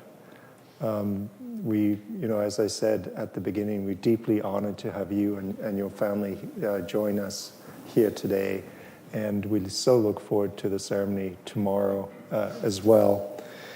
And I hope you'll come, back to visit us here on this island. It is a beautiful place, as you know, and as I said, what a perfect day. We've got this beautiful rain outside, which reminds us of the importance of water as well. And I'm going to carry your words with me in my daily life too, and think about ways I can make positive changes. And I'm sure you've provided that inspiration to people all around the world on that. I also want to thank everybody who came out today to join us. I really want to thank you so much for being here and for sharing in this incredible experience. It's been a long time since we've been able to gather in person, and I know the elders teach us the importance of being together in circle and the importance of witnessing and the importance of ceremony. And I think, to me, that has been a demonstration of how we've come together today to witness and to experience and to learn. I also want to thank all the staff who helped put this event together as well. There are always so many people involved in these kinds of events, and I really want to extend our gratitude to all of you, and also to thank our local newspaper, The Times. Unfortunately, it's called the Times Colonist, but it is a big supporter of our events. We should perhaps have a discussion about a name change there at some point. We will have another Changemakers Speaker Series event again very soon, so please do watch our website at rruchangemakers.ca, or also follow our social media channels for details.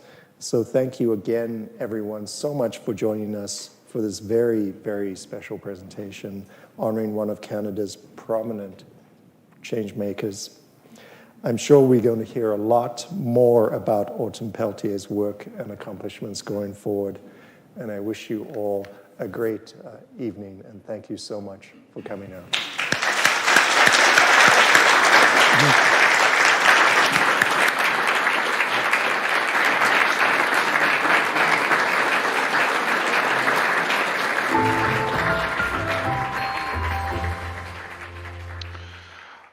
Siguli swagwag, gala hindi niyo gets, wagisli wagi ni wakitolora, onidagungwe wenege.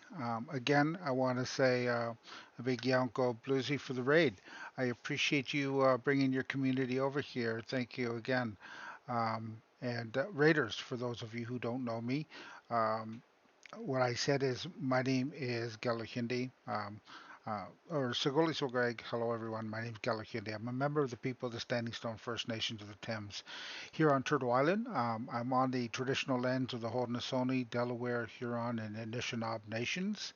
On the part of Turtle Island, the northern part of Turtle Island that's been segregated and relabeled Canada. And within that confines, I'm in a small section called Southwestern Ontario. And I said, go Yukodonla, or thank you, friends, for joining and popping in. And I appreciate everybody who's been able to hang out for any amount of time. So I want to just post again here a couple of links. The first one, of course, if you enjoyed Autumn Peltier's talk, you can follow her on Facebook to get updates as she continues her mission on protecting the water. There's also a link there to a petition that you can sign for Indigenous rights to water. Now, Autumn Peltier, since this was done, has been listed by Insider Magazine's inaugural Climate Change 30 now, which highlights 30 global leaders working toward climate solutions, and Autumn is now on that list. And that is so great to see. On top of that, City News, which is a news station out of Toronto, is doing a 4-part series on Indigenous communities getting clean drinking water, including Six Nations of Grand River, where Stevie Salas and Graham Greene are both from. And Stevie Salas and Graham Greene are both producers of that documentary that I showed earlier called The Water Walker. So if it's only like 14 minutes long, so if you have a chance to see it, I will post a VOD after this stream. So for September, I have my VODs open to everybody to access. So it's not just subscribers right now. So if you've missed that documentary, definitely check the VOD out and go back and take a look at that. That's certainly worth the watch, I'm sure.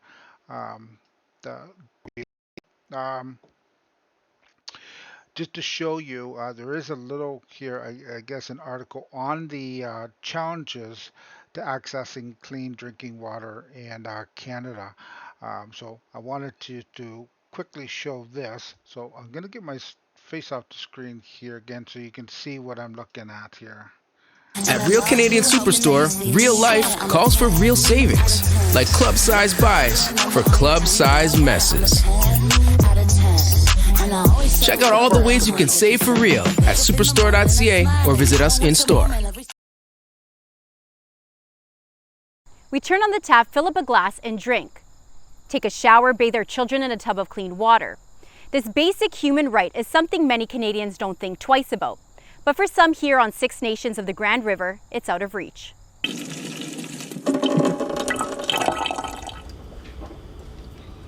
Tastes good. What you witnessed was Beverly Markle drinking water directly from the tap for the first time in her life. Beverly lives in Six Nations of the Grand River, a reserve not far from Toronto and only a half-hour drive from Hamilton, Ontario. Water is medicine to Indigenous people, and we need water for life. So water is life. Water is life, and yet access to safe drinking water remains out of reach for many Indigenous people in Canada. More than a year past the deadline the federal government set for itself to address all long-term drinking water advisories on reserves, 31 advisories remain in 27 communities. Other communities, including Six Nations of the Grand River, don't have advisories, but residents also don't have easy access to clean water. I'm currently serving as the 58th elected chief. My name is Mark Hill. We have close to 29,000 members on our list. Our territory within the Haldimand Tract runs through at least 38 municipalities from the mouth to the source of the Grand River. We're doing our best to progress our community as best as we can, but there comes challenges. And one of those challenges is the access to clean drinking water, potable water. A challenge that has many residents frustrated. In 2013, a water treatment plant was built on the reserve. It was a $41 million project, partially funded by the federal government. The chief says the reserve contributed $16 million. Today, the plant only serves about 17% of local households, 508 homes out of 3,069. And so this is their cistern, and then that runs into your house. Yes, so you can see the outline of how big it is. Much of the community stores water in cisterns, underground containers that can be filled with water that's trucked in, and other residents receive their water from wells. Both sources are open to contamination, so those residents buy bottled drinking water. You can see the difference it makes in color. Oh yeah, it's clear. Yeah. Beverly was one of them until today. A fledgling program by the Dreamcatcher Foundation, in collaboration with Healthy First Nations, is working to install temporary water filters inside residents' homes. Working with local leadership, they're moving ahead in the absence of a larger, immediate solution from Canadian officials. The government all the time speaks of reconciliation, and this government, there's no more important relationship than the relationship with Indigenous peoples. But yet, we're the largest reserve, and we still have people living in poverty. We still have people with no running water into their homes. You spoke with our water treatment plant operator. He's our guy. He's the one who makes sure that that runs as smoothly as it does. And he doesn't even have access to drinking water from his own home. Over the coming days, City News will be talking to community leaders and residents about their efforts to get everyone access to clean drinking water and why this issue is proving so hard to solve Canada-wide. So there you go. There's a little bit of an update on the Six Nations of Grand River. So hopefully that that is a move forward, at least to get some clean drinking water to some of the homes. It seems like a very small portion of the reserve that actually gets access to that clean drinking water that's there. But again, it's a start. And but there has to be a lot more movement. And this particular government that's in power right now have made and have committed to making promises that those calls first of all, the calls to action for the Truth and Reconciliation Commission are all addressed. Part of those acts of the Truth and Reconciliation Commission are going to be getting the settlements off of drinking water advisories. So that was handed to Justin Trudeau back in 2015. It's now 2022. And as you can tell, there hasn't been as much movement as we really need to see in relation to getting the drinking water to these communities. And Six Nations is not far from, like they said, 30-minute drive from the first major city. Same with my community, actually. My community doesn't have that many members. My community's only got about, I think it's about 6,000 members at the last count. And our community is also under a boiling water advisory as well. It has been for a number of years. So this is definitely doesn't seem to make sense that these communities that are half an hour away from major cities don't have clean drinking water. It's just kind of makes you confuses me that this can happen. But this is the reason that we need to continue to push on the government and ensure that they pick up the pace and really focus on trying to address the issues on those acts, those 94 calls to action from the Truth and Reconciliation Commission, which includes getting clean drinking water out to the Indigenous communities. So that was about what I had to share tonight. What I'm going to do is I'm going to I shared this a little earlier, but I've got some new people in the that wrote called the Peaceful Warrior, and the Peaceful Warrior is a project that I started, and it's based on a poem I wrote. Well, there's a little blurb there. What I'm the original recording, the one that I recorded back in like 2003, 2004, something like that, so that you can hear what the original version is. But I always end my stream with a version of it. And there's been so far 13 streamers who have done their own renditions of the song, which I share through either my music night or through the end of my stream. I share a different version of that of the Peaceful Warrior. So I'm going to get my face back off the screen again. I'm going to look for someone to raid. If there's a suggestion, go ahead and throw it in the chat. Otherwise, I'll just pick somebody and then we'll go to whoever pops up here on my list. And then stick around for the raid. So once I put in the raid call, I'm going to ask that you copy whichever raid call is appropriate for you, and then refresh your screen after, so that you're actually counted properly when we go over and raid the next streamer. And again, I appreciate so much Bluesy Yanko again for your raid. And thank you so much again. I appreciate you bringing your community over here. And I will see you again. In the meantime, here is the original version of The Peaceful Warrior.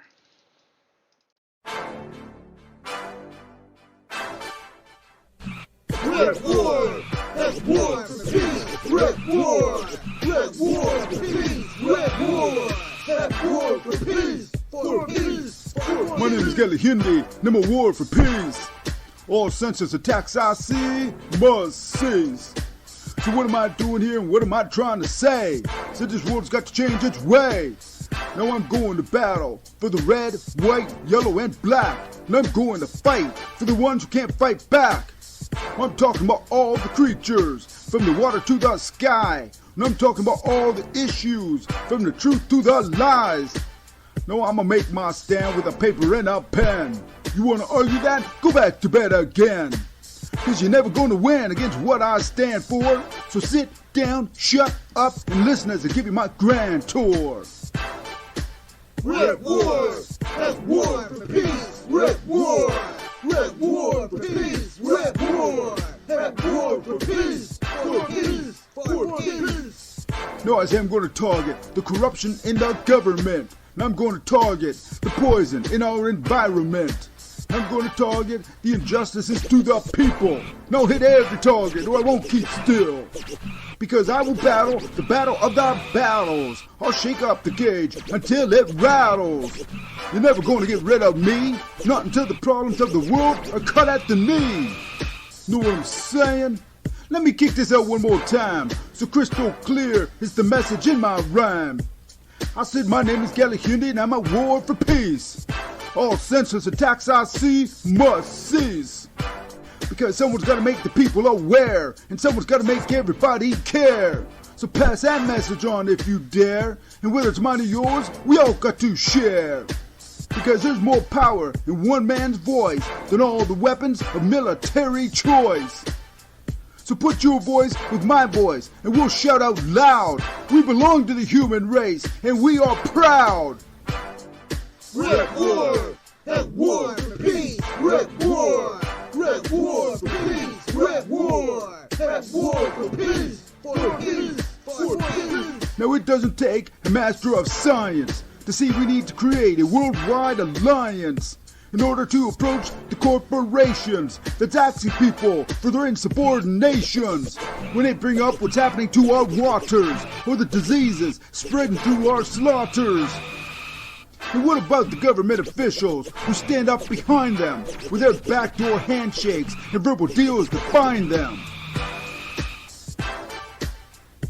And we have seen how the world can be devastated through the actions of men with minds of hatred. Look at Hitler, Charlie Manson, Bush, and Osama. These are the men who caused us trauma. These are the men who caused us trauma. Then we have cops with the hookers in the back seats. And we have punk-ass teens knifing each other in the streets. We have drug dealers hooking up kids with crack. Why, there's a lot of shit in this world that's just whack.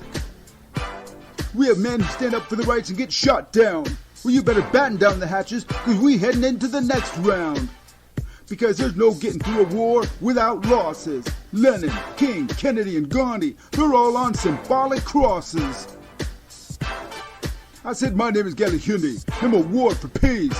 All senseless attacks I see must cease. But I can't move this world all alone. So just remember that this is also your home. So put your voice with my voice, and we'll shout out together. And people gonna hear.